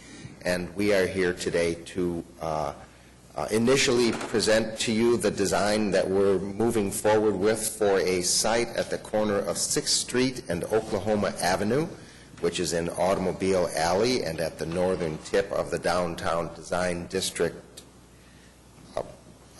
development area in the city. So the site, the narrow end of the site, the south end of the site, is along 6th Street, as you can see on the left-hand image, and then the long edge of the site is along Oklahoma Avenue. The Interstate 235 is on the east side of the site, and Broadway is just on the other side of the train tracks to the west. And like I say, it is part of the Automobile Alley area. And there's a context that the site fits into, so just a few slides. Our presentation needs to be pretty brief this morning, so but let me address the context elements that are around the site. Oklahoma Avenue is long and straight. It's been improved, so there's a nice curb and gutter system and sidewalks all along the way. There's a corner park where 6th Street hits 235. That is really lovely. We got a chance to walk around it, and I suppose not many people do that, but you feel like you're really in a golf course when you're there. It's really very pretty to look at. There's an oddity on the site, and that is a large billboard, which is at just about approximately where 8th Street intersects Oklahoma Avenue along the highway, and that is something that we needed to incorporate into the project. We don't have the option of removing that billboard sign. There's a prominent view to the site, and that is coming south on 235. That view on the right-hand side there is from the 10th Street overpass, looking at the site. So, and that's where the billboard is as well. So the building will be very prominent from that angle as well. But the sort of the front door, the $1 million corner of the site, the building, is really the one that's going to face downtown. And it's not like being in the shadow of downtown, standing at the corner and looking at downtown, as shown in the middle image. You really feel like you're really part and parcel in downtown. It is right there. And what we have been kind of talking about as architects is that when people, like on Saturday morning, dwellers in the apartment building, when they get up and want to go have a cup of coffee and breakfast, I think what they're going to do is they're going to go down, not 6th Street, but 7th Street. They're going to walk to Broadway, and there are bistros and restaurants there, and that's where they're going to kind of hang out in an informal way. And then on Saturday night, when they want to go clubbing and pursue entertainment, I think in that case, so the image on the left is Broadway, and that is one of the gateway elements of this site. And the other gateway element where people are going to hang out on Saturday night more is they're going to go south on Oklahoma Avenue, walk down Oklahoma Avenue. There are, on the left there, the new urban developments, the level apartment building. There's another building, residential building across the street. There's some retail there. There's the Aloft Hotel on 2nd Street. And then also that lovely walkway which people can take down to Bricktown. So I think that's going to be another direction of energy that people are going to be taking from our particular parcel. And as we looked at precedent images, kind of inspirational images for buildings that we would want to pursue for the design of our parcel at 6th and Oklahoma, The image on the left is in Charlotte. That's by one of the folks we're working with on the Bomasada development team. It is a combination. You know, it has a slightly industrial kind of look. It's a combination of brick and metal and cementitious panels, and it engages the street at the street level. There's lots of penetration of front stoops and windows that make it a very pleasant place to walk by. The middle image is actually a very early image that we did of a proposed layout for the 6th and Oklahoma Avenue site. We kind of feel as though something that has a kind of a post-industrial look, kind of like Broadway Avenue has a kind of post-industrial look, would be very fitting for this particular site. And we also feel that there's a kind of arts and crafts aesthetic that I think one can start to see in the level building, in the building across the street from that, even in the condos that are under construction along Oklahoma Avenue. That also would be a very fine architectural design thread to pick up on. And the building pictured on the right represents images of buildings that we came across as we moved forward with this design that we thought were quite interesting. All four of these images show how multifamily buildings of a mid-rise or low-rise scale can integrate with the street and have balconies and porches and front stoops and elements that enliven the streetscape and very much make a participatory building between the dwellers who want to live someplace very interesting and people in the city who want to be a part of an urban scene that is very engaging. The image with the pool is particularly notable. As you'll see in the design direction we have pursued for this building, the courtyard pool is a very prominent design element. Just so you know, we are looking at your presentation on screens below us. Yes. Just so you don't think we're ignoring you. Oh, no, I'm aware of that. Thank you for pointing that out. I presume, thank you. I presumed that was the case. If you had said that, in fact, you weren't seeing any of these, I would have been mighty disappointed. The Wall Street ticket. So, Oklahoma Avenue and 6th Street, this is a 4-story wood frame multifamily building that would have about 330 apartment units and parked at about 1.75 spaces per unit as the client's target. So it's a 4-story building, and on this long, narrow site, it is situated such that we've created kind of a north building and the south building. The south building is what occupies the corner of Oklahoma Avenue and 6th Street, and then the north building is the portion kind of on the other side of the parking deck that is nestled in the middle of the site.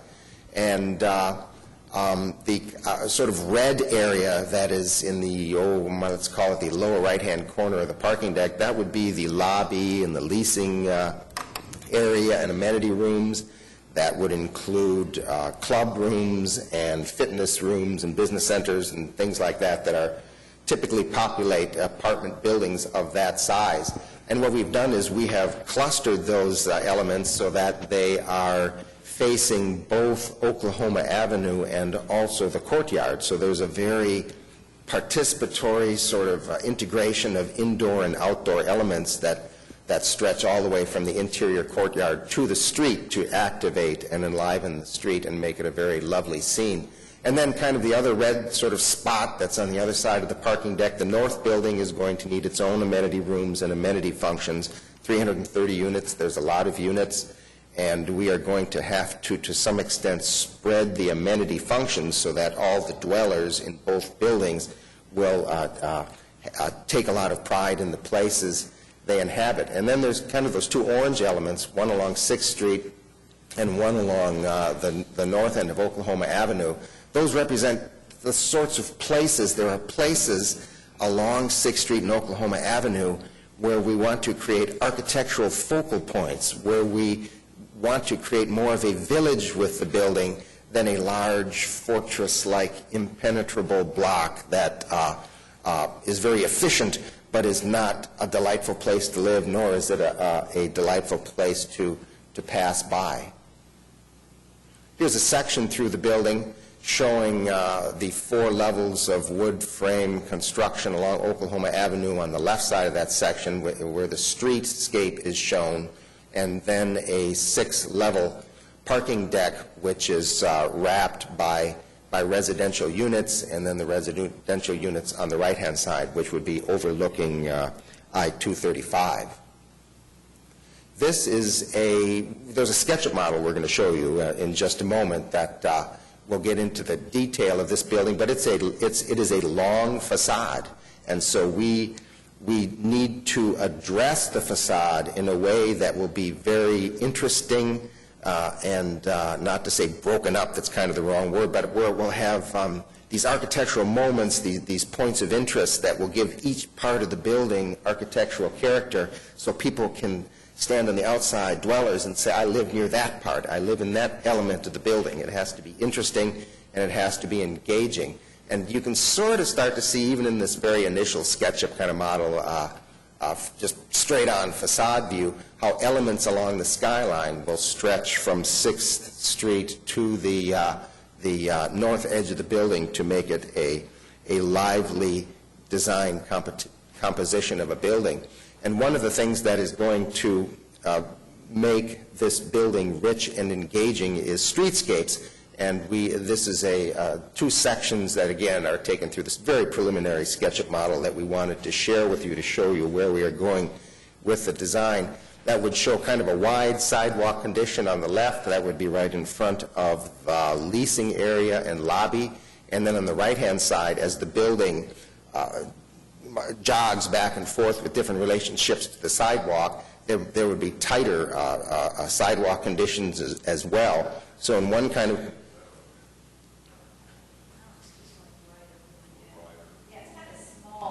Oh, got it. You said like little 8-inch screens or something? Yeah, they're lovely images. Whatever we can do to engage you most efficiently with them, let me know. So, there's front stoops, and we want to get your kind of reaction on where we can locate front stoops relative to the property line. There's balconies up above. We'd like to find out what sort of leeways and opportunities we can have to make the streetscape, particularly along Oklahoma Avenue, as engaging as possible. We kind of feel like 6th Street is a little more heroic. It's a little more public, and so maybe it doesn't want to have quite that kind of residential thread. But, that's kind of what we're here to discuss with you and find out what your thoughts are about that site. So at this point, I would like to hand the ticker over to Frank Andre, my colleague, who will present in our initial views of the SketchUp model for design. Thank you. I'm Frank Andre. And what I'd like to do is now take you on a tour of our preliminary conceptual model that attempts to address some of these aspirations that Mark has articulated for the project. So starting with the view on the right of your screen, this is the southeast corner of the project. So this is really the first thing you would see if you were coming off of the expressway, 235. So we have created a kind of, as Mark said, this is a bit more of a hard edge. It's really almost a decel area. It's a vehicular gateway, but so it has a different kind of scale. So we've created a rather more monumental, hard-edged character here. You see on the corner, we've taken the brick up a little higher than in other places. You can begin to see how we are developing a palette of materials that includes brick, cementitious panels. We are looking at several products, not just Hardie. There are others that are a little finer than Hardie, and also at some shake applications in the upper areas of the project, Hardie shakes, which can have a very refined, kind of tailored look. But then taking that palette of materials and as a kit of parts, deploying them in different proportions around the project. And this is just an initial approach. The proportions of them may change as we move through. We really haven't gotten into any pricing yet. But the intent is the same, as Mark said, to create these moments. The urban strategy, I think, is we all feel very, very confident that will survive. All right, so here you see the roof form. This is obviously great views of downtown from this side, so we feel like there's an opportunity to create some special units along there. And then on the left, you see the same side of the building, looking up Oklahoma Avenue to the north on the right. Moving around then, you see those corner balconies that capture that main view and put the mass of the building on the corner, which is something we know is important. We do have this gap here that does what Mark was talking about, where it brings the life of the courtyard, it captures those views of downtown, and also brings public views into the courtyard, so it ties the life of the building to the street.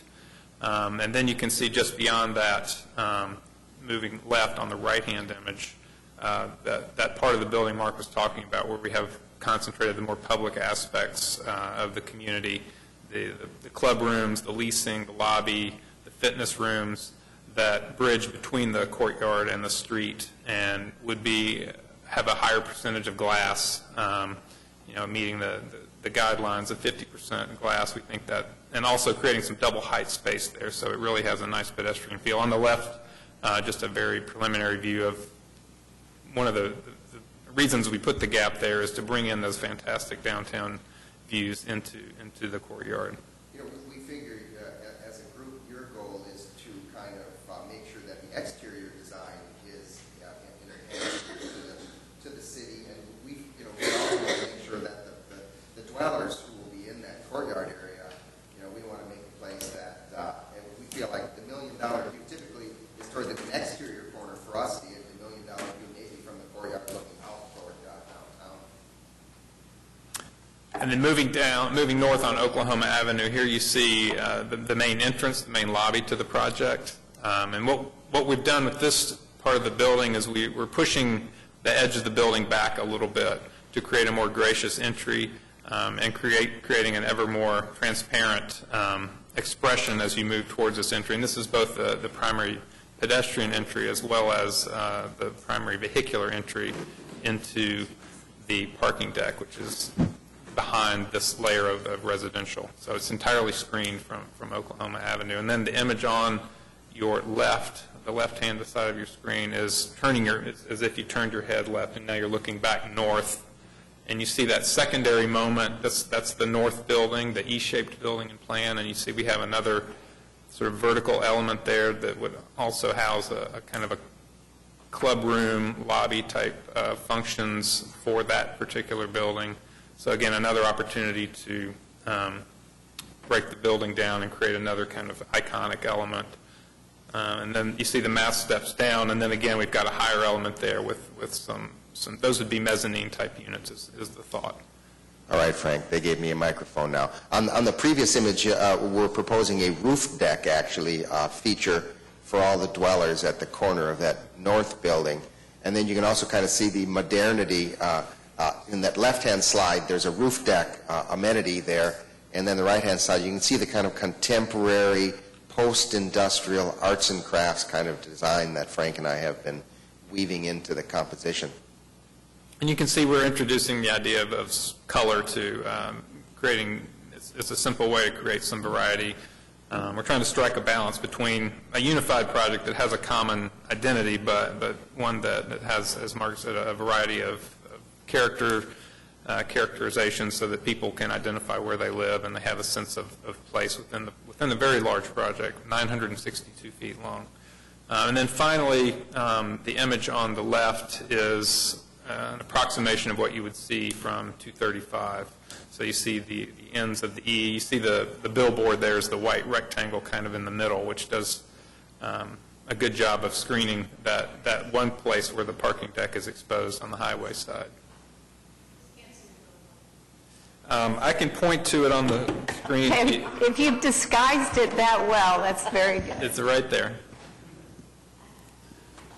It'll probably have a big Calvin Klein ad or something on it, so it'll be more visible when it's in reality. Yeah, one of our initial challenges as architects was to lay out the building in a way that views from all the units are good. You don't have units looking into the billboard, and then also there needs to be maintenance access to the billboard and stuff like that. And with this side of the building, even though it is along the highway, it's fairly well buffered from the highway because of the distance and the way the topography falls off. And it also has great views across the highway of the medical center that's over there, which has a lot of attractive buildings.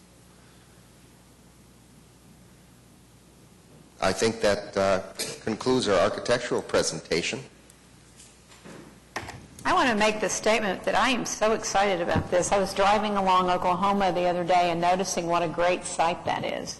So I felt that same way when I got to see it, be here for the first time, how much a part of it is of downtown, and B, that relationship to Broadway, which I just didn't realize had been so revitalized, and then to 2nd Street. It's got context. It's a difficult site, and you've done a terrific job dealing with that length and the narrowness of it. The billboard up, I assume, is a perpetual easement, so you're stuck with it. And the views to it. Yeah. But this satisfies, I think, the right texture, the right material, the walkability. Everything you said becomes the urban development that we're encouraging, and I think you hit it spot on. there was a very that's large, something. no, I noticed in some of your contextual slides earlier that there was a very large electrical pole. Those are in the easement. Okay, so that was not, They're in that easement between the 235 and our site. oh, it looked like there was one that came pretty close to the street.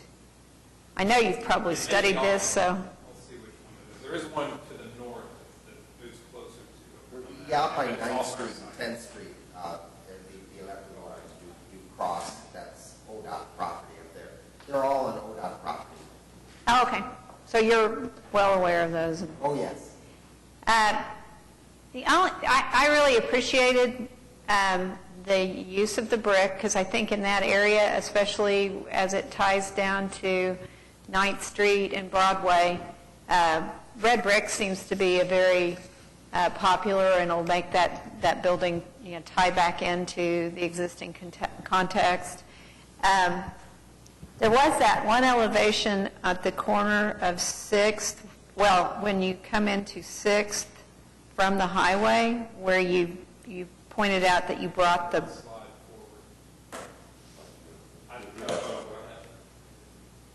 You have control.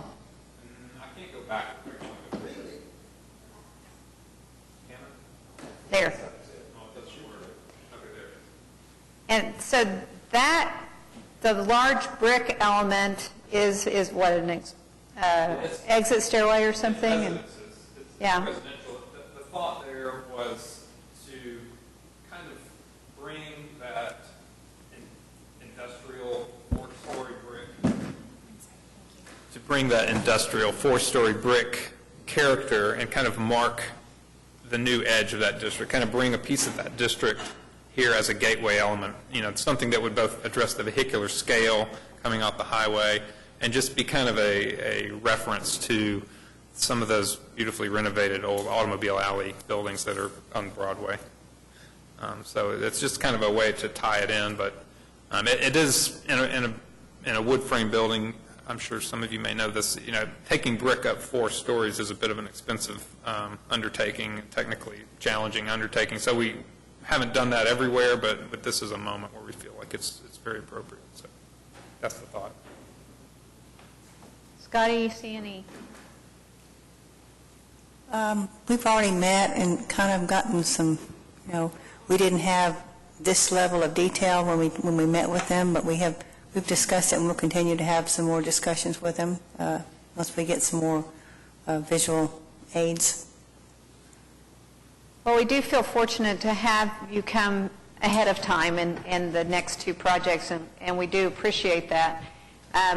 It would be nice if we could use this as a more discussion-oriented experience, and I'm hoping that maybe we'll get some of the presentations ahead of time in the package. So that's what we're looking at. Any other comments? Pretty cool. Thank you very much for being here, and we're excited about your project. Thank you. Yeah, we're very excited about it as well. That we feel like we can really do something for the downtown district. You don't have to worry about the quiet zone, do you? Yay.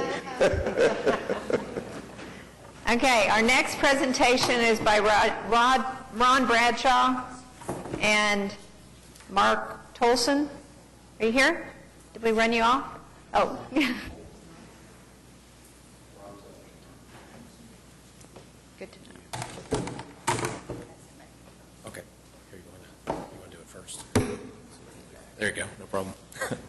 Hi, I'm Mark Tolson, and GTF Design. Ron Bradshaw's out of town today, so I am here by myself. So very similar project to what you last saw, and we have been hired to design the Maywood Phase 2. We did not design Phase 1, so we're doing construction administration on that project, but we did not design it. So I want to be very clear about that. It had nothing to do with that. So I brought some slides to show you what we're looking at doing. There you go. Thank you. The Maywood 2 is in the same area that we just saw a project. It's a very exciting residential area, 160 units in the Deep Deuce area. It shares ownership and management and construction with Phase 1, which you see in this drawing. It's to the west side. And the hope is that we'll have units that will just carry over construction and operation from Phase 1. The Maywood 1 will be finished later this fall. It's making good time. And occupancies and rents are so high, as you just saw, 330 units to the north and 160. It's still just a booming market. Maywood 2 occupies a 1.296 acre site, very tight little fill-in site there off 4th, that's bounded by Oklahoma and Walnut and stretches over there. It has that's Maywood 1, and you can see construction is moving right along. Our site is currently occupied by a nondescript metal building from a landscape company. There are two, we don't call them historic structures, we call them notable structures on Walnut Avenue that are service and gas station structures that Mr. Bradshaw purchased and is now incorporating into the site. And they need much work, but they are structurally sound and do give great history and character, and we intend to keep those. Incorporate them into our building. They currently have a month-by-month rental car detailing business that we're going to include into our property. We have a similar situation to this project right before us. We have an existing billboard that's not going anywhere. We have approached Lamar several times about removal of the billboard, working with the billboard, and it is smack dab right in the middle of our project. And so negotiations have yielded nothing to date, and so we'd like to kind of show you a couple options that we have. It's not quite as easy as the project before us, and I thought their solution was really good, so we'll show you a couple of those in a minute. The building takes its form from the site, and it's a very tight site. It's not big enough to even do a parking garage across it, so we kind of came up with the same solution that they did on Phase 1, was a two-story structured podium, cast-in-place parking structure on the first 2 floors, and it'll house 220 resident spaces, and then floors 3 through 6 being wood four-story construction on top of that. Our clubhouse is located on the Walnut Avenue side, that's sort of pinky brown, and then we're doing a line of retail along Walnut. And so that's the hope, is to reuse and renovate those 2 notable structures into a 1- and 2-story strip that will net about 8,800 square feet of retail space. Restaurant, it's something that the ownership's committed to do and to make work in that area. We will have 17 to 19 on-street spaces and 19 to 20 spaces in our deck for that retail. And so additionally, we'll move the car dealership business, the car detail business along 4th, and I'll show you those elevations in a minute. I wanted to talk about, so this is the upper 2nd floor. And Can I interrupt just, how many units did you say total? 160. 160 units. So, yes, sir. And 19 on the street. So I wanted to show you the billboard here. It's kind of hard to see, but it's in the lower right-hand corner, and it has an orientation to the north. And it's actually non-complying because it extends into Mr. Bradshaw's existing property, but we've met with city staff extensively on it. There's nothing we can do. It's got to stay. So we're coming up with 2 options for it, but you can see where it basically falls. No one is looking at it directly, but it's kind of really messes up my retail along that space. Lower right-hand corner, it's kind of a two-line sort of setup there. Is that the billboard? That's the billboard. Okay. Yeah, So you're building the building around the billboard? that's what we're going to show you two ways that we like to do it. So yeah, it's not good. It's not good. So I'll show you. There's the billboard and the upper floors. The billboard is, and I'll talk about it in a second, that flows directly into the southeast corner of our retail strip, and we'd like to talk about having our application come in with two ways of doing the billboard. We think that gives us some good leverage with Lamar to let us do it the way we want to do it, which is place the billboard on the roof of our new building, and in the same exact location, in the same orientation, but put it on the roof of our two-story retail building. That's what we would like to do, versus leaving the pole going down through and building around the building. And so we're still having those conversations, but yeah, our goal is to have it mounted on the roof of our building, and if not, we will build around it. So that's about the only way we can do it, but it does carve out 1,800 square feet of retail space on the first floor, which is not great. I'll talk about those elevations in a second. The upper floors have 160 units, like we've talked about, very similar to Phase 1. The architectural concept for the building is, let's see if I can back this up. Oop, did I just mess it up? Sprang from the connection to the Deep Deuce area and Bricktown architecture, industrial type of area, as well as being a connection to kind of modern residential in the area. So we sort of call this design sort of a transitional design. It has existing elements coming from some of the elements of the two notable structures, as well as kind of tying into the things in the area.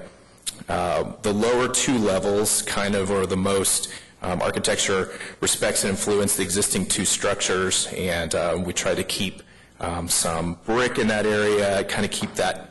Those buildings are hard to describe, but they're kind of neo-Tudor, I guess that's the best way to describe those two existing buildings. The early century architecture, kind of keeping some of that wrapping around the lower two floors of the whole building.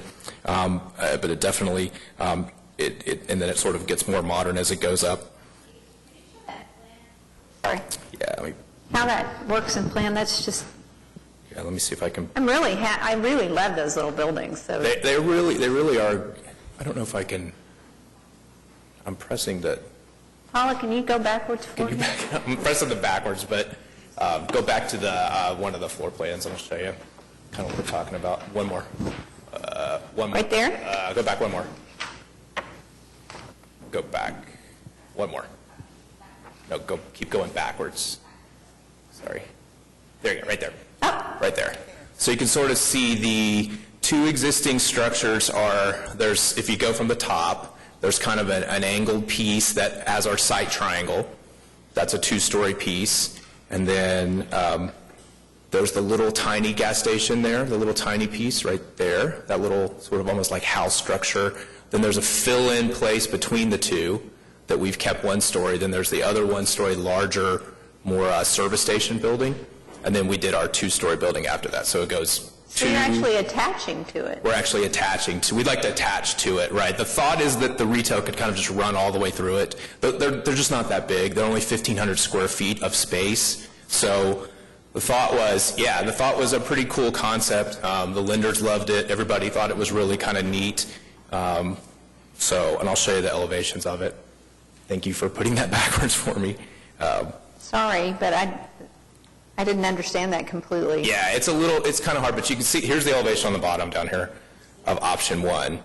So you can see where the billboard would be, and our thought would be to take the billboard, keep it in the same orientation, take it down, build a new frame, send it to you, let you approve it, put it back on the roof, and keep everything exactly the same, just make it a lot more fresh and modern. When they get a permit to put a billboard up, does it mean that you can't build anything in front of it?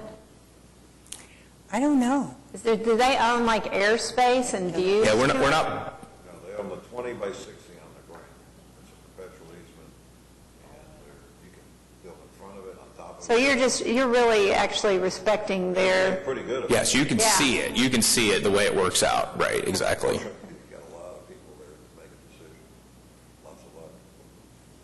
Yeah, it's lots of lawyers being employed. So that's the thought on that. Yeah, But close it. You have to give them accessibility to change the billboard or whatever, right? yes, we'll have to give them an access to the service in the back. But that's the thought is two-story, keep those two buildings, refurbish the brick, paint them, fill in kind of at the center area where those two sort of high-pitched gables are, which pulls into the architecture there. Maybe that's a patio, and then two-story on the other side. And we think that's a pretty nice solution. If you put it on the building, will it have the same height? It'll have the same. It's just be a little bit taller when it's on the building, but it's basically the same height.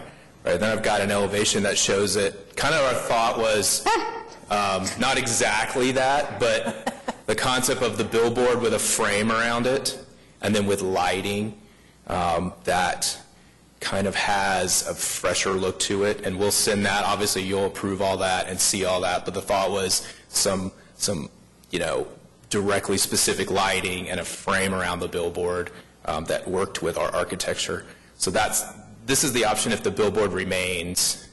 We'd essentially carve out that corner and create a 900 square foot patio, which is not all bad, but the thought would be it'd be nicer to have that retail there. So that's the option if the billboard literally stayed where it was. And it's a bit skewed in this view because it faces north. So we definitely would like to discuss that. And our thought with Scotty in meeting was to kind of put it out there both ways to you and say, here it is, if we can discuss, get comments, get feedback, and then we hopefully can leverage Lamar to let us put it on the roof. If you guys say we really want it on the roof, we're going to go and Mr. Bradshaw's going to take it to them and say we want it on the roof. So that's the thought on that. So, that's the building. That's what it looks like. So definitely we're hoping siding brick, the first 2 or 3 floors, stucco on the upper floors, very similar to phase 1, but a little more transitional, and we're excited about it. So. This goes to an alley, and then it's on 6th Street. Is it 6th Street otherwise? Yeah. So what's the 6th Street elevation look like? Let's may have to go back. Go backwards. It's 6 levels? It's 6 levels. Okay. Yeah, you can see that's the 4th Street elevation. So we've got, if you look at 4th Street, we've got the retail, the car detail business, then we've got some parking garage type space with street trees, then we've got a resident entry in the center that picks up that awning, the more Tudor traditional architecture, our entry, then a little bit of parking garage and the clubhouse on the corner. One of the things I got slammed for after we approved the Maywood 1 was no retail, and obviously you're addressing that on Walnut. But what is along here? What are all of, I can't really, the long strip of a lighter color, is that window? Yeah, it's openings into the parking garage that would have a brick facade on it and would be basically open up to 42 inches. We may do some grill work there. We know that Maywood 1 was a discussion, and so definitely the owners want to comply and be sensitive to anything you need there. The thought was we have a lot going on. We do need to keep some openness as far as ventilation. And we try to put as much character along all those sides to cover as much of that as possible. So, but we could definitely, entertain other options. The thought was, brick with maybe some type of security screening, but that deck is open all the time, like the first phase. And the first phase, that whole elevation is pretty much that strip. So, which we heard was not the most popular thing. Is the podium concept on the first phase, was that two stories? It's 2 stories, yeah. There's a grade change on the first phase. I thought they dug so down. Part of it's underground. This site's pretty much flat all the way. This is level up? Yes. Not digging yes, down? No, it's pretty much on grade the whole way. It's a fine job of screening, and I understand the ventilation. We'll probably talk about grilling those openings or some element. Yeah. I mean, this building Or does not. a couple things. The first one doesn't do. It brings the clubhouse is actually connected all the way up. It's on the corner, which we thought was a good place, and it goes up 2 floors, and then the actual functional elements are on the 3rd floor on the corner of Oklahoma and 4th. We have 2 resident entries that come all the way down to the ground, one on 4th and one on Oklahoma, that have that character, that kind of street character, and then we've got the retail part. So we feel like it's been an easier site to make that happen than the first phase. Any other comments? Thanks for being here. Okay, thank you. We'll see you maybe next month. Okay. Thank you. Mr. Bradshaw asked me to let you know that he really wanted to be here and to apologize for not being here, but he was called out of town. So Mark did a great job of presentation, but he did want me to let you know that he would have liked to have been here also. Okay. Well, thank him for that. We have one more presentation by Larry Pickering on a proposal to install a pet park within the Midtown area. This is exciting. Hi, Larry Pickering, 422 and a half Northwest 9th. I'm not here for 1,000 apartments or anything. And if you guys would rent the billboards to show movies on, that would solve some problems.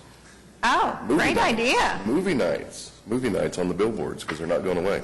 Anyway, and I don't think we have any visuals, but basically what we're wanting to do with all the residents moving in and all the pups moving in, we want to do a dog park. And in discussion with Scotty, we were going to use a shipping container as the entrance to the dog park, storage, all those things. And it kind of brought up a discussion about shipping containers, temporary use. And I know that the one on 9th Street, the little retail shop, is a little bit of a discussion item amongst people. So we wanted to get this into some sort of administrative process where we could approve these temporary structures. So it's a dog park. But where's it located? 11th and Hudson. Currently, it's going to be on 11th and Hudson. This is for the Midtown Renaissance. They're going to be doing the funding on it. And the idea is we just move it. As they develop properties, we'll be able to pick this up and move it around to open areas. Is it natural turf? Yes. Yeah, we'll be incorporating cleanup stations. We'll be putting in a water meter with water troughs and things like that, security lighting. It'll be basically open 24/7. Fencing? With gate, yes, fencing is going to be incorporated. What kind of fencing? Right now, we're hoping for vinyl-coated chain link, black vinyl-coated. Because it's somewhat temporary, is that the thought? Well, the temporary nature is it's easier just to roll up chain link than doing anything else. And I know Scotty's smirking over here. But this is an element in uptown Dallas that's necessary and well-used, and it's a great thing for all the development we're seeing. But moving it from site to site, depending on development, that's a little troubling to me. Well, the point, but that's just the thought. That's the thought, simply because, the land is valuable, and the development is moving forward. There are going to be more and more and more retail and commercial apartments coming into this area. So we're just kind of carving out niches right now. All for the concept, but I'd sure like to see it more like, let's dedicate that parcel. It doesn't have to be large. The two that I'm thinking of in Dallas where my daughter lives are just small little corners, and they love it. It's just wonderful, but it's there. Not that the dogs know the difference if you move it, but the owners and the convenience of it and the amenity that it creates for the neighborhood, I think should be considered on a permanent basis. Just my own personal thought, but that might be a discussion over coffee with Mickey and Chris. I don't know what y'all's thoughts are, but As far as the container issue is concerned, it probably complies with code, but I wanted to run it past you because steel is one of our approved products. But I don't know that it wouldn't require a foundation, restrooms, building code, and it's not going to give us any transparency on the street level at all. except for where it's going to have a sliding door. Yeah, we're going to have sliding gates incorporated. We're going to cut basically half the container. This is a small container. This isn't a 40-foot. This is a 20-foot container. So it's a very small container. We're going to be opening up half of that 10 feet, which will have sliding gates in it that'll be transparent. It's basically a sally port, a little vestibule that the dogs don't get out. You walk in, then you walk through it.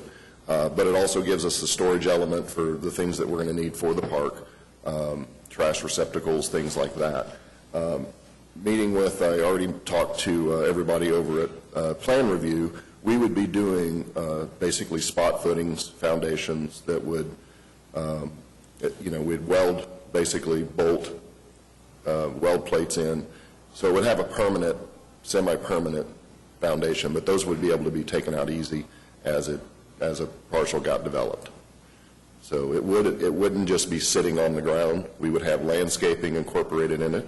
There would be a landscape buffer in the front, a sidewalk, and again, security lighting. We would have a canopy on the backside for people to sit in the shade while the dogs play. And then graphically, on the container, I've got two proposals, one from Matt Goad and another from an artist in Dallas to do a graphic. We're basically calling it Midtown Mutts.